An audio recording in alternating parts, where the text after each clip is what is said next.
मैंने कभी नहीं की और रिस्पॉन्सिबिलिटीज बढ़ती जा रही हैं auditors. We have to be very focused and जब हम स्टैट्यूटरी ऑडिट की बात करते हैं तो देखिए आप लोग यहाँ एक्सपीरियंस है, देखा कि वैसे सब हमें तो ये लगता है कि ये सबसे इजी और सबसे टफ ऑडिट। इजी है कि साहब सब चीज़ें हमको पति बताई मिलती हैं, फुल कोऑपरेशन मिलता है बैंक का ब्रांच से। अनलाइक कॉन्करेंट ऑडिट जहाँ पे तो आपको खुद ही कुछ करना पड़ता है, यहाँ आपको जो कहेंगे ये भी प्रोवाइडिंग। तब इसलिए कि सर आपको 3-4 दिन के अंदर अपना असाइनमेंट कंप्लीट करना है, मतलब बड़ा ऐसा एरिया है कि आपको 3-4 दिन में अपने आप को अपने वर्क को जस्टिफाई करना है कि मैंने कैसे किया इस तरह से। So these are the things that we have to check out. ये कैसे मूव करेंगे एक बार स्लाइड को।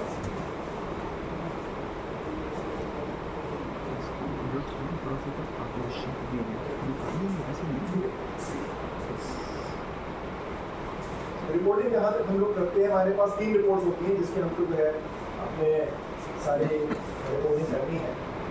मेन रिपोर्ट होती है, एक मिनट रिपोर्ट है जिसके अंदर आपको अगर कोई मैटर ऐसा है जो कि की ऑडिट मैटर है तो वो देना है, अदरवाइज आपको एनओसी दे दीजिएगा। एक LFAR है, बहुत लंबी चौड़ी LFAR होती है। अगर आप पढ़ने लगेंगे तो ऐसा लगता है कि हम 2-3 दिन में तो इस काम को जस्टिफाई नहीं कर सकते, because there be asked you so many things कि जिसके लिए कम से कम 10 दिन चाहिए, लेकिन वो आपके पास होगा नहीं। सर आजकल LFAR भी ऑनलाइन हो गई है, पहले तो ये CSS के लोगों करके चला देते थे, तो सब की डिटेल्स आपको अलॉन्ग विद कनेक्शंस के हाथ में। देखिए अपनी स्किल्स क्या है कि sir with in a period of 3-4 days कोई चीज़ ऐसी ना रह जाए which comes back to you आपके सब में, क्योंकि आजकल जो है स्टैट्यूटरी ऑडिटर्स को भी जो एग्जम्पशंस होते थे, इम्यूनिटी होती थी, एक तरह की डिप्लोमेटिक इम्यूनिटी होती थी, वो भी अब खत्म हो गई। कॉन्करेंट ऑडिटर्स को पता ही है वो हमेशा ही घेरे में रहते हैं, लेकिन स्टैट्यूटरी ऑडिटर्स के पास भी वो चीज़ नहीं रह गई जो पहले हम लोग कहते थे कि साहब 3 दिन में हम क्या देखेंगे, 4 दिन में, क्योंकि अब इन्होंने बिल्कुल उसको उन्होंने क्लियर कट कह दिया है कि साहब आपको कौन से अकाउंट हैं जो आपको लेने हैं, कौन से अकाउंट है जो आपको किस तरह से चेकिंग करनी है, ये कंप्लीट पिक्चर कि आपको करना क्या है। वो कहते हैं सर आपको वॉइस आ नहीं रही, शायद मुझे लग नहीं रहा वॉइस आ रही है, कोई दिक्कत आ रही वॉइस आ रही। देखिए अब इन्होंने क्लियर कट कह दिया है कि आपको कौन से अकाउंट्स लेने हैं, कौन से नहीं लेने, आपको सैम्पलिंग लेनी है। उन्होंने कह रखा है कि जो भी अकाउंट आपका 10 करोड़ से ऊपर है, जिसकी फंड या नॉन फंड बेस्ड लिमिट्स होती है, आपको लेने ही लेना है। उसमें भी स्कोप ऑफ वर्क दे दिया है उन्होंने। इसमें सिर्फ आपको ये नहीं देखना है कि उसमें प्रोसीजर्स फॉलो हो रहे नहीं हो रहे, डॉक्यूमेंटेशन हो रही है, आप यहाँ पे चेक अप द ट्रांजेक्शंस हो रही है। आपको देखना है कि उसमें अकाउंट में से पैसा जा रहा है, कैसे आ रहा है। ये आपको उन अकाउंट्स को जो 10 करोड़ से ऊपर है वो तो लेने ही लेने हैं। इसके अलावा भी उन्होंने ये नहीं कहा कि सिर्फ 10 करोड़, आप सपोज ब्रांच के अकाउंट की जो है टोटल 50 करोड़ की है, तो उन्होंने कहा है कि आपको जो 10% है इसका एक्सपोजर, दैट इज 5 करोड़ और वो अकाउंट्स लिए, तो इन अकाउंट्स को तो आपको कंपल्सरी लेना ही लेना है। उसके अलावा आपको सैम्पलिंग में भी ऐसा नहीं लेना है कि साहब हमने 5 अकाउंट पकड़ लिए। आपको एक चीज़ का ध्यान रखना है, आपसे पूछा जाता है कि जो अकाउंट लोन अगेंस्ट FDR है क्या उसको लियन मार्क हुआ है, हमने कह दिया जी यस, ऐसा सब में लियन मार्क हुआ है। अब जब हम सैम्पल में अपने लिस्ट ऑफ अकाउंट दे दें तो उसके अंदर लोन अगेंस्ट FDR गलत हो जाएगा। इस तरह से कुछ आपको सैम्पलिंग लेनी है जो आपके एरियाज को, आपके ऑब्जर्वेशंस को कवर करना है, ऐसा नहीं हो कि दोनों मिसमैच। तो LFAR के अंदर है कुछ चीज़ें जो आप किसी क्या अकाउंट सेलेक्ट करने और उसके बाद तो उन्होंने बहुत सारी चीज़ें। तीसरी चीज़ है MOC, ये सबसे इम्पोर्टेंट है। देखिए बैंक के अंदर हमने देखा है LFAR के अंदर आप कुछ भी लिख लीजिए, दे आर लीस्ट कॉमन, लेकिन MOC अगर आपने डाल दी ना तो वो काजू किशमिश के जो स्वागत हो रहा था वो शायद थोड़ा सा कम हो, रेजिस्टेंस होने लगेगा, और कहीं वो ज़्यादा अगर आपने बड़ा अकाउंट बना दिया फिर पूरा जोनल ऑफिस और पालन कहाँ से आपके ऊपर। सो बी केयरफुल। पहली बात तो अगर हम कोई MOC डाल रहे हैं specially regarding NPA, should be an NPA, ताकि आप उसको जस्टिफाई कर सकें। अभी मैं ग्रुप में एक पढ़ रहा था, एक ने शेयर किया कि उसके अगेंस्ट केस फाइल हो गया है, पार्टी पहुंच गई कोर्ट के अंदर, उसने बैंक को तो बनाया ही, उसके अलावा उसने ऑडिटर को भी ले लिया मेरे अकाउंट को गलत है। You have to be justified. ऐसा नहीं कि साहब हमने किसी भी अकाउंट को कह दिया है। तो दूसरी चीज़ सर हमें फ्रॉड वर्ड को यूज नहीं करना। हम लोग बड़े ही ज़्यादा मतलब एकदम से बोल जाते हैं कि सर ये फ्रॉड, हम फ्रॉड डिक्लेयर कर रहे हैं। ग्रुप्स में पढ़ते हैं, कई लोग ये कहते हैं कि साहब ये नहीं हुआ, बैलेंस शीट हमने उसको मैच करी स्टॉक स्टेटमेंट से, बैलेंस शीट के अंदर स्टॉक्स कमा रहे हैं, स्टॉक स्टेटमेंट में जाना है कि फ्रॉड, हम फ्रॉड डिक्लेयर कर रहे हैं। Nothing doing sir. पहली बात तो फ्रॉड एक्चुअल में हो तो भी आपको फ्रॉड का वर्ड यूज हो, because you will be getting yourself. कल आपको जो है आजकल पहली बात तो ऑडिटर की कोई अथॉरिटी नहीं है फ्रॉड डिक्लेयर। आप सजेस्ट कर सकते हैं कि there is a diversion of funds और द इन्वेस्टिगेशन में, लेकिन आप ये नहीं कहेंगे कि इसके अंदर फ्रॉड है। आपको इस तरह से अपनी लैंग्वेज यूज करनी है, आपके पास डॉक्यूमेंट्स पूरे होने चाहिए, क्योंकि बहुत सारी चीज़ें जो हम इस समय देख रहे हैं हो सकता है वो एक्चुअल में उसके पास कुछ और भी चीज़ें हों जो कि बाद में ये कहे कि ये फ्रॉड नहीं है। और आज की डेट में कोई बैंक भी किसी अकाउंट को फ्रॉड नहीं डिक्लेयर कर सकता। सुप्रीम कोर्ट की रूलिंग आ चुकी है, उसको जिसको अकाउंट को फ्रॉड डिक्लेयर करना है पहले उसको अपने जो है पेपर्स देने पड़ेंगे जिसके बेसिस पे like forensic audit report that has to be shared with the borrower, जिसके बेसिस पे ये करना है। So be careful, fraud word को आप अपना यूज मत करें। हाँ, नहीं सस्पेक्टेड डायवर्जन है, आप उसको लिखिए कि हमें diversion it appears to be a diversion of funds, no doubt. हालांकि डायवर्जन ऑफ फंड तो फ्रॉड एक ही चीज़ है, लेकिन यू हैव टू गिव कि मतलब एकदम से ऐसा नहीं देंगे कि रिजल्ट एमओसी के अंदर अगर कोई चीज़ आप एलएफआर में दे रहे हैं तो वो मैच एमओसी में भी होनी चाहिए।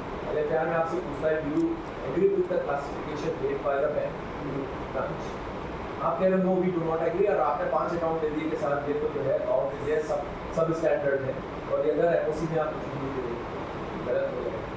दोनों चीज़ें मैच होनी, ये बड़ा 3-4 चीज़ें जो अपने को ध्यान रखनी है। और हम लोग देखिए कहाँ मारे जाते हैं, हमारी सीरियस बड़ी करते हैं जो कॉर्पोरेट ऑडिट कर रहे हैं उनका जो सीरियस ठीक है, वो भी बरोबर है, पता है कहाँ से इन्फॉर्मेशन मिल जाएगी।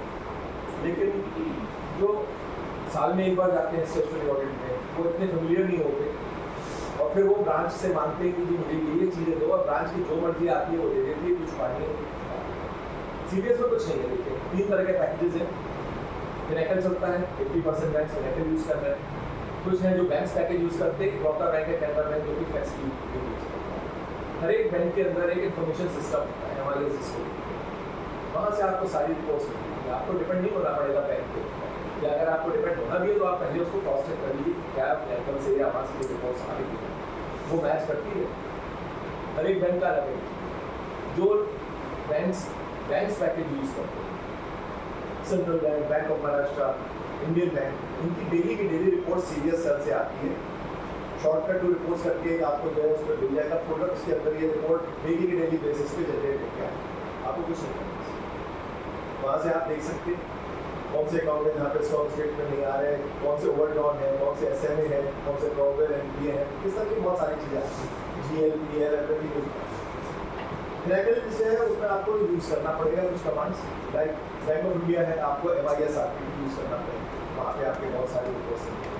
PNB है तो PNB आरपीटी होगा, पंजाब से बैंक है तो PSB आरपीटी होगा। तो इस तरह के हैं। अगर आपका IUB है तो फिनरेप करके होता है, तो आपको थोड़ा सा 5-10 मिनट लगाने पड़ेंगे। वहाँ से आपको जाके ब्रांच से पूछना पड़ेगा कि भाई ये रिपोर्ट्स है तो आप लोग कहाँ से लेंगे। अगर आप आधा घंटा, आप 1 घंटा आपके ब्रांच में ले लिया तो आपको बहुत सारी चीज़ें मिलेंगी, और चूँकि आप ऑडिट करेंगे अगले 4 साल के लिए भी या 3 साल जैसे भी आपका टेन्योर बचा है, तो आपको फिर नेक्स्ट ईयर में दिक्कत नहीं आएगी। थोड़ा सा तो सीरियस आपको सीखना। कैनरा बैंक है, बिजनेस इंटेलिजेंस से सारी रिपोर्ट्स हैं, तो इस चीज़ को देखिए। और जहाँ तक तो क्या 80% बैंक फिनेकल को यूज़ कर रहे हैं, आपको 5-3 वैसे तो लोग कहते हैं सर हम क्या किताब पढ़ें, तरह तरह के आते हैं कि सर हमें कमांड बताओ, CDS की कमांड बताओ, कंफ्यूज हो जाते हैं। इतनी कमांड की जरूरत नहीं है, मैंने 4 कमांड बताए, ये 4 कमांड दे दो, आपका ऑडिट पूरा होता है, ठीक है सर। लेकिन आपको एक बार बैठना पड़ेगा। अब क्या होगा, हर चीज़ पर आप ब्रांच पे डिपेंडेंट नहीं हो सकते, आपको लेजर व्यू करने हैं, तरह तरह के अकाउंट्स देखने हैं। अब अकाउंट का जो है ऑपरेशंस आपको देखना है तो आप कैसे देखोगे, HACL इनक्लूड डालोगे, उसके अंदर आप सामान देख सकते हो। आप कहो किसी को बैठाओ, कहो भैया ये अकाउंट दिखाओ, अब वो एक तो आपके बगल में बैठा हुआ है, आपको जो है उसका भी प्रेशर है, आप जो देखना चाहते हो वो नहीं देख पाता, तो आप अपना आपके पास सिस्टम रहेगा, बहुत जल्दी कर लोगे, बहुत अच्छी क्वालिटी आती है। आपको देखना है स्टॉक स्टेटमेंट्स के बारे में, आपको तो उससे बता दिया, हाँ जी सारी स्टॉक स्टेटमेंट्स आ रही है आपके सामने, उसने लाके स्टॉक स्टेटमेंट्स कर दी। आप कह रहे हो जीडीपी वगैरह सब आपने देख ली, लेकिन क्या ये ऐसी स्टॉक स्टेटमेंट है जो कि उसने पूरे साल भर नहीं दी और अभी लाके उन्होंने टिप्पा लगाया बैंक डेट पे और आपको सामने दिखा दिया। HCLL करके कमांड होती है, वो यूज करो, उसके अंदर वो बैंक डेट की एंट्री नहीं कर सकते, उसके अंदर डेट भी बताता है कि किस डेट में स्टॉक।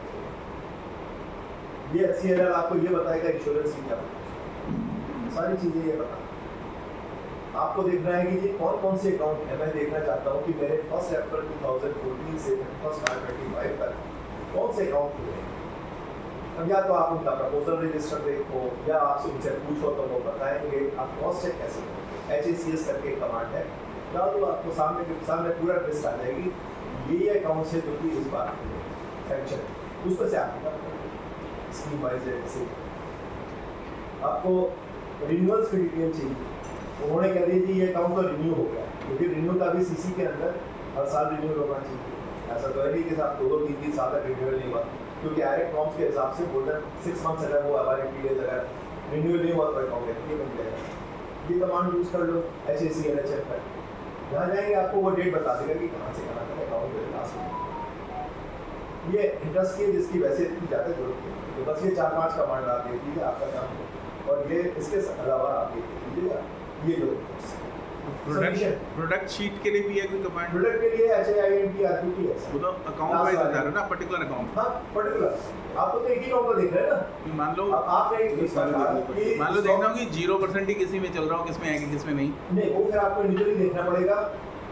कुछ बैंक्स में ऐसा आता है कि जहाँ पे इंटरेस्ट नॉट अप्लाइड करके भी वो MIS RPT में इस वाले जाएगा।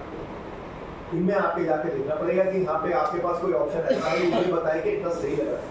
जैसे मैं बताऊँ बैंक ऑफ इंडिया मेरे वहाँ आता है कि इंटरेस्ट नहीं लगा। अब क्यों नहीं लगा, अगर आप रिपोर्ट जनरेट करोगे तो आप ये देख लोगे कि इसमें इंटरेस्ट नहीं लगा, तो आपको वो हो सकता है कि वो NPA अकाउंट आपका खत्म। बहुत सारी रिपोर्ट्स में इसमें आता है, जो कि आपको ये सारी चीज़ें मिल जाएंगी। आपको इसमें से 10-15 ही रिपोर्ट से जो काम किया है बहुत कम है, तो इसलिए मैं कह रहा हूँ फर्स्ट डे 1-2 घंटा आप सीरियस पे लगाएंगे सर, उसके बाद तो फिर वो। और आपको इसका ये फायदा है सर कि आपको, क्योंकि सबसे ज़्यादा प्रॉब्लम क्या हो रही है डाइवर्जन ऑफ फंड्स के अलावा जो बैंक वाले हैं ऐसी बेवकूफ़ी कर रहे हैं सर, क्या हैरान है कि लोग क्या है।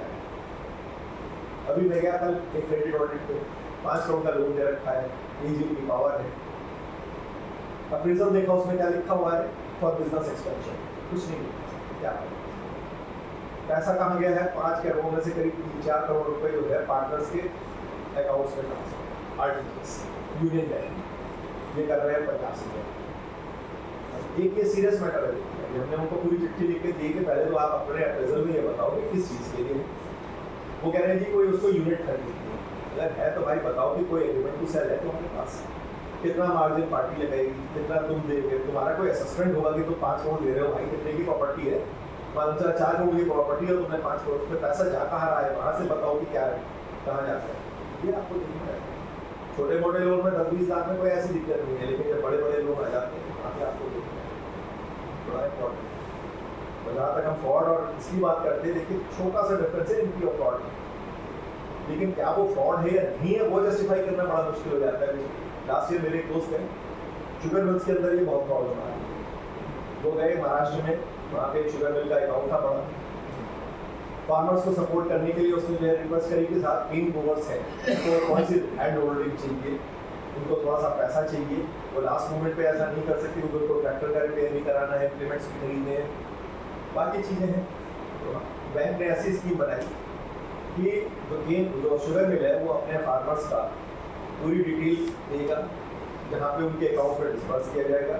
वो शुगर मिल वाले गारंटी नहीं ले रहे, लेकिन वो एक लिस्ट देंगे, वो पैसा जब डिस्पर्स होगा इन गोल्स के अकाउंट में, और उसके बाद जो है सारा वो लोग अपने यूज़ करेंगे। अब उन्होंने जाके देखा तो पता चला 350 अकाउंट्स की एक लिस्ट आई थी, 10-10 लाख रुपये उन्होंने कहे कि आप ले दो, बैंक ने दे दिए, 35 करोड़ रुपये डिस्पर्स कर दिए 350 अकाउंट्स में। Immediately on the same date जो है वो सारा का सारा पैसा जो है शुगर मिल के अकाउंट में गया, वहाँ से उसने कोई कोऑपरेटिव बैंक में लोन ले रखा था। अब ऑब्वियसली ये तो लगता है सर डाइवर्जन, क्लियर। हमसे पूछा, ये कहा बिल्कुल फ्रॉड। उन्होंने CSC से पूछा तो CSC ने भी कह दिया हमें देखो तुम अपने हिसाब से डील करो, लेकिन लगता है कि ये फ्रॉड है। और उसके बाद जो है जहाँ ये पता उन्होंने कहा जी मैं ये करूँगा, पूरी टीम आ गई। शुगर मिल वाले से पूछा गया, उसने कहा जी आपके बैंक की तरफ से थोड़ा सा डिले था, तो मैंने अपनी तरफ से ये सारे पैसे दे दिए थे और अभी उन्होंने सर आप 4-5 दिन में 6 दिन में कितना कर सकते हो? क्या आप उसकी जाके बुक्स चेक करोगे, क्या क्या मांगोगे? पॉसिबल नहीं। अब ठीक है उन्होंने LFR में तो लिख दिया, लेकिन NPA वो नहीं किया क्योंकि कोई ग्राउंडिंग नहीं ऐसा। फ्रॉड है तो ये मतलब नहीं है कि अकाउंट NPA होगा, फ्रॉड होने के बाद, या ये भी नहीं है कि NPA है तो फ्रॉड, दोनों चीजें ऐसी नहीं। आपको देखना है nature of fraud, diversion of funds is a fraud. ऐसा भी हो सकता है सर कि बिल्कुल सही पैसा आ रहा है, कहीं कोई अकाउंट में एरियर ना, फिर भी फ्रॉड है, जैसे हमने देखा 2020 से जो है पैसा नहीं, मतलब रजिस्ट्री नहीं की। कुछ अकाउंट्स ऐसे हैं 10-12 अकाउंट्स जो कि फ्लैट्स अंडर कंस्ट्रक्शन है, बिल्डर के प्रोजेक्ट्स हैं, होम बायर्स को बैंक ने फाइनेंस कर रखा है। जो कंस्ट्रक्शन वाले केसेस होते हैं उसमें सिर्फ 5-6 डॉक्यूमेंट्स होते हैं। ट्राइपार्टाइट एग्रीमेंट होता है between builder, buyer and tenant. उसके अलावा एक उसकी परमिशन टू मॉर्गेज होता है बिल्डर से। इसके अलावा एक बिल्डर्स बायर एग्रीमेंट होता है, रिसीट्स होती हैं 3-4-5 चीज़ें। तो सब चीज़ें थी।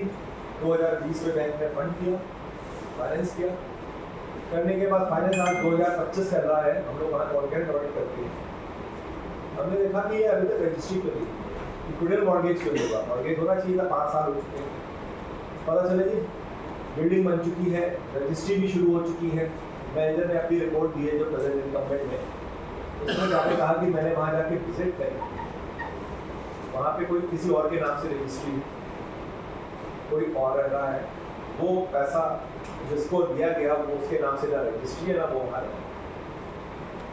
इसका मतलब सर आपको पता ही है प्रोफाइल फंडिंग होती है बिल्डर्स की, उनके पास पैसा कम हो, उन्होंने जाके 5-7-10 लोगों को इंट्रोड्यूस किया, 4-5 चीज़ें उसकी होती हैं जो कि खुद ही वो बनाता है, बिल्डर्स बायर एग्रीमेंट वगैरह ये सब ट्राइपार्टाइट करा के वो पैसा अल्टीमेटली बिल्डर के पास। यहाँ पे पैसा बिल्कुल आ रहा है, एक भी अकाउंट ओवरड्यू, क्योंकि सारा कैश जमा हो, कहीं से पेमेंट नहीं आ रही, सब कैश। सर क्या है ये देखिए, ये फ्रॉड है। अरे ये अकाउंट में पैसा जमा हो रहा है, सब कुछ ठीक है, लेकिन अकाउंट क्या है ये फ्रॉड है। फ्रॉड इसलिए कि सर डाइवर्जन ऑफ फंड जिस पर्पस के लिए दिया गया fund is not being used for that purpose. तो ये चीज़ें हैं सर, ध्यान रखिए किस तरह से करना है। तो जैसे मैंने कहा कि ये तो थोड़ी सी आपको देखनी है। LFR के अंदर भी आपको लोन्स रिलेटेड बहुत सारी चीज़ें पूछी गई हैं। देखिए उन्होंने LFR में सारी चीज़ें आपसे मांगी, उन्होंने आपको इनकम और रेवेन्यू ऑडिटर भी बना दिया है, फॉरेंसिक भी बना दिया है, सारी चीज़ें बना दी है। स्टेशनरी तो खैर नहीं, फॉरेंसिक में इसलिए कह रहा हूँ कि कुछ चीज़ें इन्होंने ऐसी पूछी है लफड़ा के जो कि आप समझ लीजिए कर ही नहीं सकते। क्रॉस 4 के अंदर अगर आप जाएंगे तो आपसे ये पूछता है कि on the basis of accounts examined bye you please indicate the risk indicators that you have come across which may lead to perpetration of fraud, also over the falsification of accounts, overstatement of debtors in stock statement, under reporting of creditors, diversion of funds। तो इस तरह की चीजें दी जाए तो आप नहीं कर सकते। अल्टीमेटली वो चाह रहे हैं कि साहब आप ये भी चेक करो, क्या ये पॉसिबल है? यहाँ तो फॉरेंसिक ऑडिट आ गया, यहाँ ये पूछ रहे हैं कि feeding of rate of interest, क्या प्रॉपर्टी फीड हो रही है, ये भी चल आपको देखिए। तो लेकिन उन्होंने एक लेवरेज आपको जब वो कह रहे हैं सैम्पलिंग ऑफ इट, आपको सारा नहीं दिखना, आपको सैम्पल में जो अकाउंट्स दिए गए उन्हें अकाउंट सैम्पल जो ऑब्वियसली जो बड़े अकाउंट है वो तो आपको लिखेंगे। Follow up of prescribe procedures क्या ये जो प्रेस्क्राइब प्रोसीजर्स है वो फॉलो हो रहे हैं? अभी बड़ा एक वास्ट है। बैंक के अंदर 2 तरह के लोन्स होते हैं, कॉर्पोरेट लोन्स होते हैं, रिटेल लोन्स। दोनों का सिस्टम एक बिल्कुल अलग होता है। कॉर्पोरेट लोन्स के अंदर तो सर बड़े बड़े टर्म लोन हो गए, CC हो गए, रिटेल लोन में कार लोन हो गए, हाउसिंग लोन हो गए, गोल्ड लोन हो गए, सब तरह के रिटेल लोन्स हैं। ये वाला सब्जेक्टिव क्योंकि सब में ही कुछ ना कुछ सब प्रॉब्लम आ सकती है। एक भी लोन मुझे ऐसा नहीं मिला जिसको हम ये कह सकें कि सर बिल्कुल ये फ्रॉड फोन है, इसमें फ्रॉड हो नहीं सकता।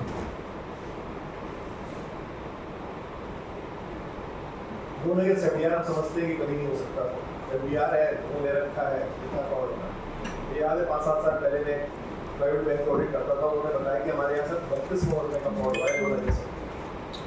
क्योंकि ये सब सिस्टम फ्लॉ रेकल के अंदर कुछ फ्लॉ है जो कि शायद बैंक्स वगैरह में नहीं है लेकिन फाइनेंशियल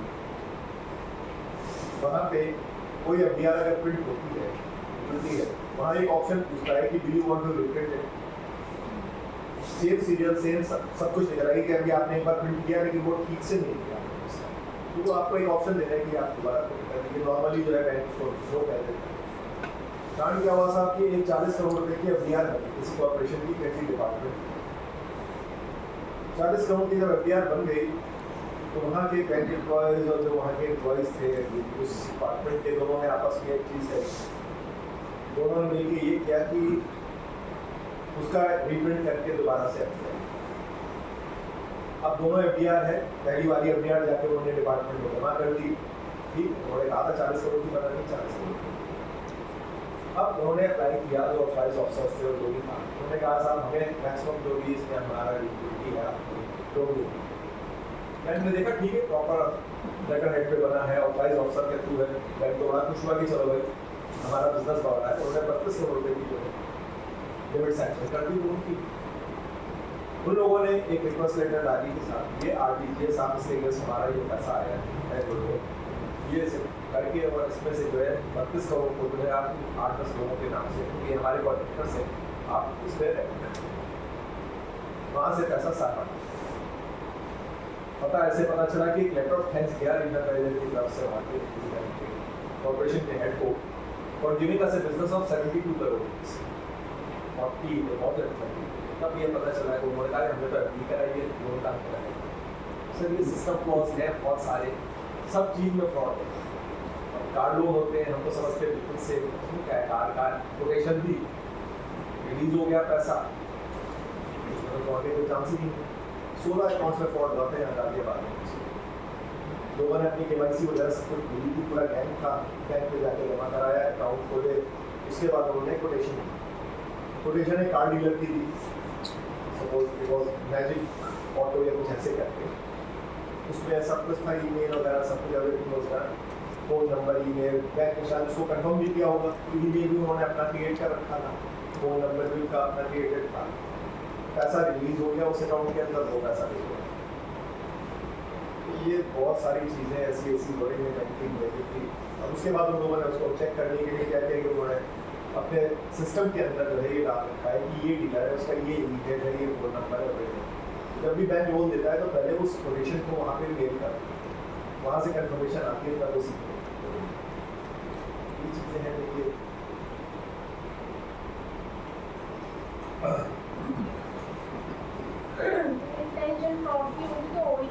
हो जाएगा, लेकिन फिर बाद में ऑडिटर को परेशान कर तुमने क्या देखा, सिस्टम स्ट्रॉन्ग होना चाहिए। देखिए ऑडिटर कोई चीज़ सारी चीज़ें नहीं चेक कर सकती 100%। अभी मैं आपसे शेयर करूँगा एफडीआर करते हैं कहीं जगह तो मतलब हमें लगता है कि हम नहीं कर सकते, लेकिन कई जगह हम कर सकते हैं। अब देखिए एमओसी की बात करते हैं, 3 तरह के क्लासिफिकेशंस हैं। अभी पीछे एक सर्वे हुआ, आप ये नहीं कराया कि यार कितने ऐसी रिपोर्ट्स आई हैं स्टैट्यूटरी ऑडिटर्स की क्या एमओसी कोई बता रहा था हमारी डाटा सही है, 97% केसेस में एमओसी नहीं। अब एक ये मैसेज आता है कि देखिए हमारे सिस्टम्स आरबीआई भी कहता है इतने स्ट्रॉन्ग है, सिस्टम अपने आप एनपीए करता है, यानी कोई चांस ही नहीं है किसी तरह के गड़बड़। तो फिर जब सब चीज़ सही है, ऑडिटर्स भी एग्री कर रहे हैं 97% के, तो फिर ऑडिट की जरूरत क्या है? देखिए एमओसी जबरदस्ती नहीं निकालनी, लेकिन छोड़नी आपको मिल जाएगा। किसी भी जरूरी नहीं कि आप एनपीए की तरफ देखो, आपको एनपीए भी मिल सकता है। सिक्योरिटी वाइज क्लासिफिकेशन में आपको मिल सकता है, क्योंकि 2 ही तरह के लोन होते हैं, या तो सिक्योर्ड होता है या अनसिक्योर्ड होता है। अनसिक्योर्ड में कौन से आते हैं? पर्सनल लोन आते हैं सारे, यहाँ पे कोई फ्री लोन्स होते हैं। सिक्योर्ड होता है जिसके अगेंस्ट सिक्योरिटी होती है। सिक्योरिटी क्या है? देखिए आरबीआई ने कहा हुआ है, जैसे प्राइमरी सिक्योरिटी होती है, कॉलेक्टर सिक्योरिटी, 2 ही चीज़ होती है। कॉलेक्टर वो है जो कि बैकअप सिक्योरिटी, और जब अकाउंट एंट्री हुआ तो इसी से रिकवरी होती है। बैंक की प्राइमरी तो ऑलमोस्ट चांस है। दोनों को अगर आप सिक्योरिटी का अगर आप देखेंगे, एक तो आपके पास एक शीट आएगी पूरी की पूरी लोन्स की। कई बार आजकल ये बैंक वाले भी बदमाशी कर रहे हैं, तो आपको वो पूरा अकाउंट का ब्रेकअप नहीं है, आपको ये तो बता देंगे एडवांसेस है, फिर आप कहेंगे कि भाई इसके साथ जो मास्टर शीट है और पूरी इसकी ब्रेकअप है, अकाउंट सिक्योर्ड है, अनसिक्योर्ड है, या एनपीए है, स्टैंडर्ड है, या सिक्योर सेक्टर वाइज प्रायोरिटी है, नॉन प्रायोरिटी है, ये आपको वो शीट बहुत आखिर में तो देंगे, शायद नहीं कहते हैं कि हमारे यहाँ नहीं है। पहले जब मैं ओबीसी का 21 की बात बता रहा हूँ करते थे तो वहाँ स्कीम 88 बनती थी, तो पूरी जो है कंप्लीट लंबी थोड़ी हाथ से बनती थी। और भी बैंक्स में अलग अलग थी, जैसे बैंक को बोलता मैं स्टॉक, पता नहीं बैंक को बोलता निकाल रहा है नहीं निकाल रहा। तो ये चीज़ नहीं कीजिए कि वो हमें शीट चाहिए जो ये बताए कि ये एक अकाउंट है पर्टिकुलर, क्या वो सिक्योर है या अनसिक्योर है, क्या वो सेक्टर में प्रायोरिटी सेक्टर आता है या नॉन प्रायोरिटी आता है, वो स्टैंडर्ड है या ये एनपीवी है तो उसमें कौन सा क्लासिफिकेशन। इस शीट को देखने से आपको शायद हो सकता है एक दो तो ऐसे ही होगी, सिक्योरिटी उन्होंने डाल रखी है या उन्होंने सेक्टर वाइज गलत कर रखा है, आपको वहाँ पे मिल सकता है। इस चीज़ को ज़रा ध्यान इसमें सर एक यहाँ पर एक पॉइंट आता है, तो क्लासिक जो एडवांसेस की लिस्ट आती है, सबसे पहले तो सैंपल ही कैसे लोगे जब तक क्लासिफिकेशन उसकी लिस्ट ही नहीं है एडवांसेस की। अब आपने वो ले ली लिस्ट को देखने से ही पता चल जाता है या सिक्योरिटी वाइज गड़बड़ है या क्लासिफिकेशन वाइज गड़बड़ है। अब आपने वो क्लासिफिकेशन तो चेंज करा दी, पर क्या आपको जो लिस्ट ऑफ चेक्ड अकाउंट्स में डालना है उसको? हाँ, उसको अकाउंट को आपको चेक में डालना ही पड़ेगा। डालना ही पड़ेगा। आप एनओसी सजेस्ट कर रहे हो ना उसकी। तो डालना पड़ेगा का मतलब उसमें चेक भी करना पड़ेगा डॉक्यूमेंट्स वगैरह। आपने सिंपली उसको अगर उसका लेजर अकाउंट भी चेक कर लिया ना, that means you are taking it, है ना? तो फिर उस केस में आपने ऑन कर लिया उस अकाउंट को कि आपने सब कुछ चेक कर लिया, ये माना जाएगा ना? बिल्कुल सर, वो तो सैंपल में आपको अगर कोई अकाउंट की एनओसी दे रहे हो तो वो सैंपल में ले नहीं लेना है। कई बार ऐसा होता है सिक्योरिटी क्लासिफिकेशन या सेक्टर क्लासिफिकेशन जो है वो ऐसी पता चल जाती है, उसमें डल जाता है और वो सैंपल में आपने और कुछ नहीं चेक किया और कुछ चेक करे पता नहीं और क्या निकल जाए।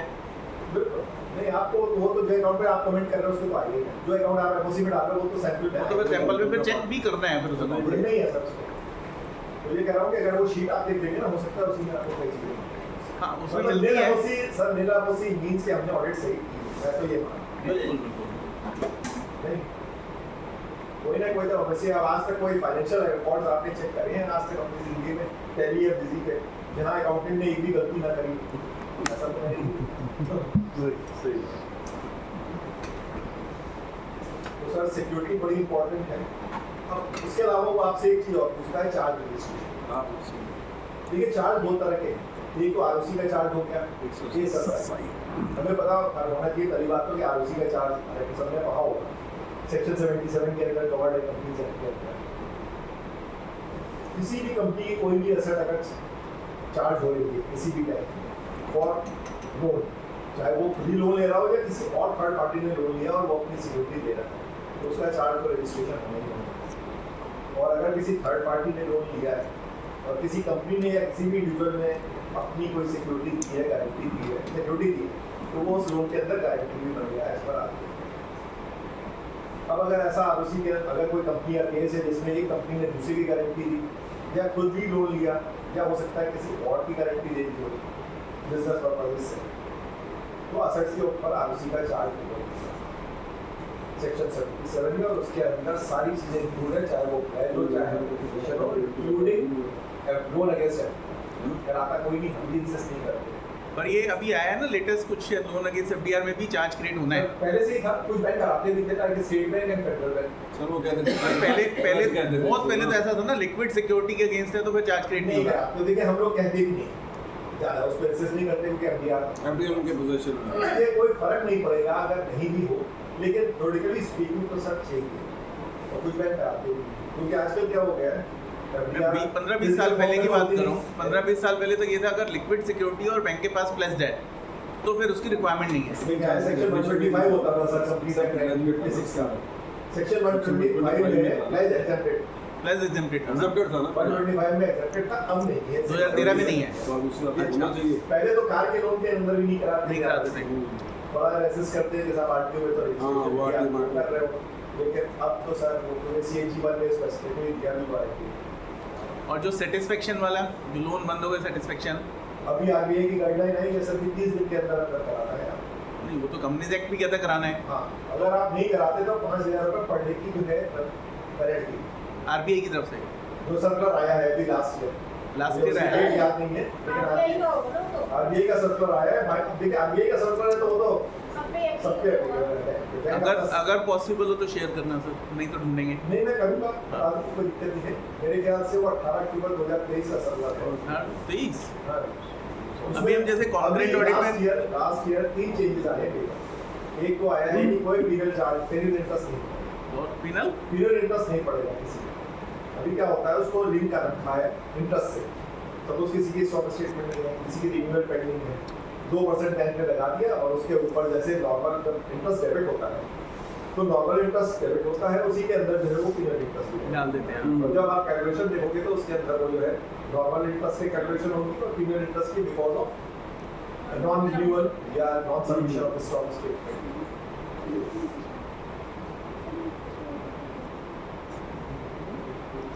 ये तो डेवलप कर दिया है ये पहले नहीं, का हो चुका है। ये अब क्या है, आपको पीरियड इंटरेस्ट नहीं मिलेगा, नहीं मिलेगा।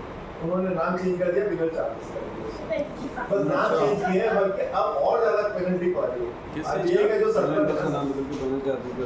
आरबीआई का जो सर्कुलर है वो क्लियर कट कहता है कि जो है ये जो आप चार्जेस लेते हो, पेनल्टी लगाते हो, ये आप अपनी अर्निंग के हिसाब से करो कि आपको अर्निंग करनी है, आपको उसको जो है पेनल्टी डिसिप्लिन में करना है। वो कोई थोड़ा तो आप एक अमाउंट फिक्स करो, उस अमाउंट को आप उसको कन्वे भी करो कि अगर तुम ये नहीं दोगे तो तुम्हारे ऊपर नहीं होगा, और एक मतलब एक रीजनेबल अमाउंट हो। ऐसा नहीं कि साहब आपने जो है उसको 2% और अपना इंटरेस्ट बढ़ा दिया और वो चार्जेस दे तो फिर तो उस पर जीएसटी भी लगेगा, चार्जेस हो दिए। गए। ये आ चुकी है जीएसटी काउंसिल की, हो चुकी है, उसको उन्होंने कह दिया पीरियड चार्जेस के ऊपर नहीं नहीं लगेगा। है। ये थोड़ा सा हाँ, क्योंकि इंटरेस्ट तो एग्जाम्प्ट है पर चार्जेस हाँ, चार्जेस लगते थे और हम भी मतलब पहले लगते थे, लेकिन अभी लास्ट मतलब हुई थी उसमें ये है। बेटा भी सभी फॉलो कर रहे हैं। हाँ नहीं, अब नहीं लगता।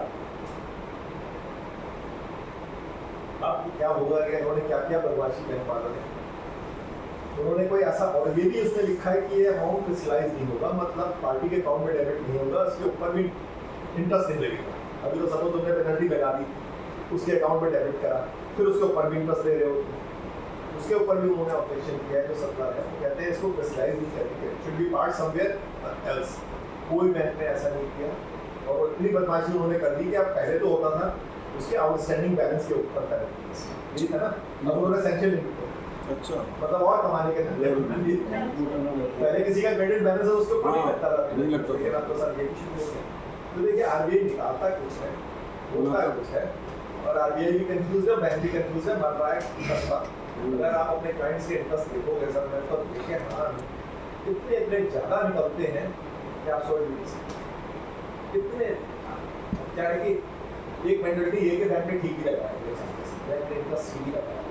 आप सर कभी कभी अपने अच्छे क्लाइंट्स हैं जो नहीं, ठीक ही लगाया तो हम इतनी जीएसटी है ना उस पर ठीक ही लगाया तो हम इतनी बैंक ऑडिट्स करते हैं, रेवेन्यू इतनी लीकेज निकालते हैं, तो ठीक तो नहीं लगता, तो वो दोनों साइड की निकलती है, देखिए हमारा एम होता है, हमको कंकरेंट में भी अगर ज़्यादा लग रहा है तो छोड़ देते हैं। हाँ। रेवेन्यू में भी हम देख रहे हैं कि ज़्यादा लग रहा है तो हमें कोई इंटरेस्ट नहीं है, उसको रिफंड नहीं Yes. है, भी कन्फ्यूज हो जाए। लेकिन फैक्ट लग रहा है खुद दबा के जो क्लाइंट थोड़ा सा कॉशियस है वो भी हम सर्टिफिकेट देते हैं, क्योंकि आखिर लोग कहते हैं कंकरेंट ऑडिटर से सर्टिफिकेट हाँ ऐसे ऐसे देख रहे हैं कि साहब वो हर महीने स्टॉक स्टेटमेंट आ रही है उसकी, फिर भी वो चार्ज लगाया जा रहा है, नहीं पैरामीटर में क्या लगा है। सर जी देखिए आरओसी का चार्ज बड़ा जरूरी है, अगर नहीं कराया तो क्या हो जाएगा सर, कोई ऐसी मारामारी नहीं है, आपको अपने एलएफआर में तो देना है, लेकिन इसका एप्लीकेशन कोई नहीं legal. So long as the company is going concern it has not been referred to IBC, जो इंसॉल्वेंसी बैंक्रप्सी कोड है, इंसॉल्वेंसी बैंक्रप्सी कोड में भी अगर वो चला गया आरबीआई पॉइंट होगा तो भी ये नहीं है कि वो जो है बैंक का पैसा डूब जाएगा सीआरपी प्रोसीजर्स के अंदर। लेकिन अगर कंपनी लिक्विडेशन में चली गई तो बैंक का पैसा कहाँ पे आ जाएगा सर, चौथे में। पहला जाता है सीआरपी कॉस्ट पे, दूसरा जाता है सिक्योर्ड फाइनेंशियल क्रेडिटर्स पे, तीसरा जाता है 24 मंथ्स यूज ऑफ एम्प्लॉइज, चौथा आ जाएगा आप बैंक का जिसने आरओसी में चार्ज किया। तो आप देख लो चौथे नंबर पे तो कुछ मिल जाएगा। ये दूसरा आता है सब्साइड, ये रजिस्ट्रेशन भी बड़ा जरूरी है। क्या आया था 31 मार्च 2011 सर्टिफिकेट उसमें एक आ गया था कि कोई भी इमोरल प्रॉपर्टी, पहले क्या होता था, आपने एक लोन दे दिया हाउसिंग लोन, फिर उसकी डुप्लीकेट कॉपीज बनी हुई है सारी सेम बिल्कुल ओरिजिनल, उसके पास है, वो किसी और बैंक में चला गया, वहाँ से लोन ले लिया, फिर तीसरे बैंक में चला गया, वहाँ से ले लिया, आपस में एक दूसरे का पता ही नहीं चलता था कि ये प्रॉपर्टी पहले से, क्योंकि खास तौर से ये दिल्ली जैसी होता है, क्योंकि यहाँ दिल्ली में सब रजिस्ट्रार के ऑफिस में कोई ऐसा रिकॉर्ड नहीं होता मॉर्गेज का, गुजरात वगैरह में तो रजिस्टर्ड भी होता है, अच्छा खासा पैसा देते हैं, यहाँ कुछ नहीं ऐसा। यहाँ पे हालांकि अब शुरू हो गया है, डॉरिस साइट करके है ऑनलाइन, उसमें सारी टूरिस्ट की चेन आ जाती है, लेकिन एक मॉर्गेज गलत है अभी भी। उसको जो प्लग करने के लिए इन्होंने एक बनाया, सरफेसी एक तो है, उसके अंदर ही सरसाई का क्लॉज दिया, 31 मार्च 11 ऑनवर्ड्स जो भी प्रॉपर्टी है कोई मॉर्गेज होती है कहीं भी बैंक में या फाइनेंशियल इंस्टीट्यूशंस में, तो उसका सरसाई में रजिस्ट्रेशन होगा। Cerci is just like ROC, public portal है, कोई भी उसको एक्सेस कर सकता है, देख सकता है कि ये प्रॉपर्टी पहले से कहीं से मॉर्गेज तो नहीं। Over a period of time इसका जो है वो चेंज होता गया। अब जो है सारे चाहे इमूवेबल हो असेट्स या मूवेबल्स, दैट मींस स्टॉक्स, इनवेस्टमेंट्स, ये भी अगर है तो इसका भी चार्ज रजिस्ट्रेशन सरसाई होता है। और एफडीज का नहीं होता, एफडी का नहीं होता सर, गोल्ड का नहीं होता। गोल्ड का भी नहीं होता, लेकिन इनका सारे जो भी असेट्स है, और व्हीकल का नहीं होता। व्हीकल उसका एग्जेम्पशन है, क्योंकि वो वाहन से पोर्टल पे उन्होंने कर दिया, तो उसका गवर्नमेंट का नोटिफिकेशन आया था, इसका इतना आरओसी में चार्ज नहीं किया तो सर वो तो कंप्यूटर लिक्विडेशन में जाएगी तब उसका, लेकिन अगर सरसाई का चार्ज रजिस्टर्ड नहीं तो उसमें दो इम्प्लीकेशन, कोई अकाउंट एनपी हो जाता है तो एक नोटिस जाती है अखबारों में, प्रॉब्लम इस तरह के आधे पन्ने तो उसी के फाइनेंशियल पेपर्स में भरे होते हैं, सरफेसी का नोटिस दिया गया था, फिर उसने जो है 60 दिन में पेमेंट नहीं किया, इसलिए ये प्रॉपर्टी को हमने जो है टेक ओवर कर रहे हैं इस तरह से, उसको बोलते हैं सरफेसी। एक अच्छा रिकवरी मैकेनिज्म है। अगर आपका अकाउंट एनपीओ हो गया और आपने सरसाई में रजिस्ट्रेशन नहीं किया तो आप सरफेसी का नोटिस नहीं दे सकते। और अगर सेम असेट्स के ऊपर किसी और बैंक ने फाइनेंस कर दिया और अकाउंट एनपी हो गया तो जिसने कर रखा है चार्ज रजिस्टर्ड उसका पैसा, सर ये दोनों रजिस्ट्रेशन बड़े जरूरी। अब देखिए हम सिक्योरिटी की बात करते हैं, कितना किंगफिशर के अंदर देखेंगे कितना खुला हुआ। आरबीआई ये कहता है कि टेंजिबल सिक्योरिटी होनी चाहिए, टेंजिबिलिटी होनी चाहिए, ये नहीं कि आप पेटेंट गूगल ये सब चीज़ें। यहाँ केस क्या हुआ, मतलब पहला सही फाइनेंशियल स्कैम अगर आप कहेंगे बैंकिंग में तो ये था, 18 बैंक से इसको फंडिंग करी थी, उस समय बड़ा क्राइम अकाउंट होता था, किंगफिशर एयरलाइन की और ये सारी चीज़ें, उन्होंने उसके ट्रेडमार्क के ऊपर जो है उसको सिक्योरिटी दी। अब आरबीआई की गाइडलाइन ये बोलती है कि इंटेंजिबल असेट्स को जो है आप मॉर्गेज ओवर नहीं कर सकते, while you are giving rent you don't have to consider this proper assets। अब एक ट्रेडमार्क है वो एक इंटेंजिबल असेट, इन्होंने उसको एक्सेप्ट किया किस बेसिस पे, ग्रैंडफादर की रिपोर्ट के ऊपर, जीटी की रिपोर्ट है, उन्होंने कहा 3406 करोड़ रुपए के साथ इसकी जो है काफी अच्छी थी, बैंक भी खुश किया है, हमारा तो लोन बिल्कुल सही है। अब जब ये हुआ सारा कांड हो गया जब इसके अंदर, तो बैंक ने उसको जो है ऑप्शन के लिए लगाया, उसकी रिजर्व प्राइस थी 366 करोड़ की, एक भी बिडर नहीं, क्योंकि वैल्यू कुछ नहीं। अब बात आई जीटी के ऊपर, पढ़ रहे थे तो ऐसा लगा कि जीटी भी अब लपेटे में आ गई, लेकिन उन्होंने बड़ी सही चीज़ करी, क्योंकि न्यूज़पेपर में लिखी हुई, उन्होंने अपने रिपोर्ट में ये डिस्क्लेमर इशू किया हुआ था कि this valuation is only for internal purposes and not for investments. देखिए जरा सी चीज़ें कितनी बढ़िया हो जाती हैं, सीए कई लोग समझदारी से देते हैं इसकी रिपोर्ट्स को, कई सारे ऐसे देते हैं कि हम देख के हैरान होते हैं। सेंट्रल बैंक में एक ऑडिट कर रहा था कि अकाउंट है 3 करोड़ रुपये का, बिल्कुल ही खराब, मतलब वो बैंक ही चलाए किसी तरीके से, मेरे ख्याल से बैंक हो ही गया होगा, फाइनेंशियल्स नहीं आ रहे, 6 से 8 महीने हो गए, अकाउंट रिन्यू नहीं हो रहा है, अकाउंट में ऑपरेशन नहीं है, ब्रांच मैनेजर ने विजिट करी करा है, यहाँ पे पार्टी भरा हुआ था, शॉप क्लोज है, कहीं कोई ऐसा नहीं लग रहा कि इसमें कोई रिवाइवल के चांस है। और जब उसकी बैलेंस शीट आई कर रही है, लास्ट ईयर की बात बता रहा हूँ, तो काफ़ी अच्छी बैलेंस शीट लगी, टर्नओवर भी थी, ठीक ठाक, ऐसा नहीं लग रहा कि बहुत खराब, थोड़ा सरप्राइज। फिर बैंक वालों का तो ये कि हर ऑडिटर का सिक्का लगा हुआ है, यूनियन है, सब कुछ है, ऑडिटेड बैलेंस शीट है, और साथ में नोट्स ऑन अकाउंट्स भी 2 पन्ने पे लगे हुए थे, उसमें उसने लास्ट पेज पे सबसे नीचे ये लिखा है Since books of accounts have not been produced before me, I have relied on the figures given by the management and they are subject to confirmation. और स्ट्रेट मतलब स्ट्रेट लगा तो मैंने कहा कि उसको दिखाया तो कहने लगा कि आप बात कर लो मैंने कहा कि ऐसा कौन बात करेंगे आप ही पूछो फोन मिलाया मेरे सामने स्पीकर पर रखा कहता है जी मैं क्या कर सकता हूँ लास्ट डे था टैक्स ऑडिट का क्लाइंट के ऊपर पैनल्टी पड़ जाती मैंने लिख तो दिया है कि मैंने बुक्स एक्सेप्ट ये इस तरह का प्रोफेशनल मिसकंडक्ट नहीं है कि तुमने बुक्स ऑफ अकाउंट्स नहीं करी और दूसरी तरफ तुम ऑडिट कर रहे हो और सबसे बड़ी बात ये कि उसके साथ टैक्स ऑडिट रिपोर्ट लगी जिसके अंदर वो ये लिख रहा है कि this books of accounts have been maintained ऐसे ऐसे सर्टिफिकेट आते हैं सर्टिफिकेट के हवा समझ जाती है हम क्या क्या बैंक ने कहा जी 5 करोड़ रुपए तुम्हारी कैपिटल होनी चाहिए 31 मार्च 24 को तुम्हारी 1 करोड़ है तुम बढ़ाओगे 4 करोड़ इसी बेसिस पे लोन देंगे जब तुम अपनी जो है आगे 3 महीने बाद तक तुम्हारी कैपिटल इतनी बढ़ सकती है हमने कन्वे किया पार्टी को फिर बैंक ने कहा जी अपने सीए से सर्टिफिकेट पार्टी पहुंची सीए के पास सीए ने भी दिया है कि we certify that this party so and so will introduce a capital of 4 crore rupees by 31st March 2000 sir वो फ्यूचर को जो है सर्टिफाई कर रहे हैं ये सब थोड़ा सा जो है कई बार थोड़ा स्ट्रेंज और बड़े डिस्टर्बिंग चीज़ें हैं जो कि हमारे यहाँ जैसे हम लोग कहते हैं सेक्टर वाइज आपके पास शीट ली आप देख लो ये क्या वैरायटी सेक्टर में नॉन वैरायटी हो सकता है उसी आपको उसी में मिले क्योंकि ये डिफाइंड है कौन कौन से लोन है एजुकेशन लोन है एमएसएमई लोन है ये सारे प्रायोरिटी सेक्टर में आते हैं इनके अलावा कौन है अब सारे हाउसिंग लोन नहीं होते प्रायोरिटी सेक्टर खाली 35 लाख रुपए तक के लोन होंगे प्रायोरिटी सेक्टर में उसके ऊपर नॉन प्रायोरिटी पहले लिमिट कम थी जैसे एग्जांपल की बात कर रहा हूँ पहले लिमिट कम थी पुराना लोन है जी आज लिमिट बढ़ गई हाँ तो आज के हिसाब से सर आज के हिसाब से उस पे और ये भी पर फैमिली है सर ये बता रहा हूँ पर फैमिली मतलब ये वर्ड एक छोटा सा आरबीआई ने मास्टर सर्टिफिकेट छोड़ रखा है पर फैमिली मतलब मियां बीवी ने लोन ले रखे 20 लाख रुपए के ऐसा नहीं कि दूसरा लोन भी जो है वो उसको प्रायोरिटी सेक्टर क्योंकि वो कम का है तो दोनों सेकंड वाला 20 लाख के तो 40 के 40 नॉन प्रायोरिटी में पहले वाला तो जाएगा प्रायोरिटी सेकंड वाला चला जाएगा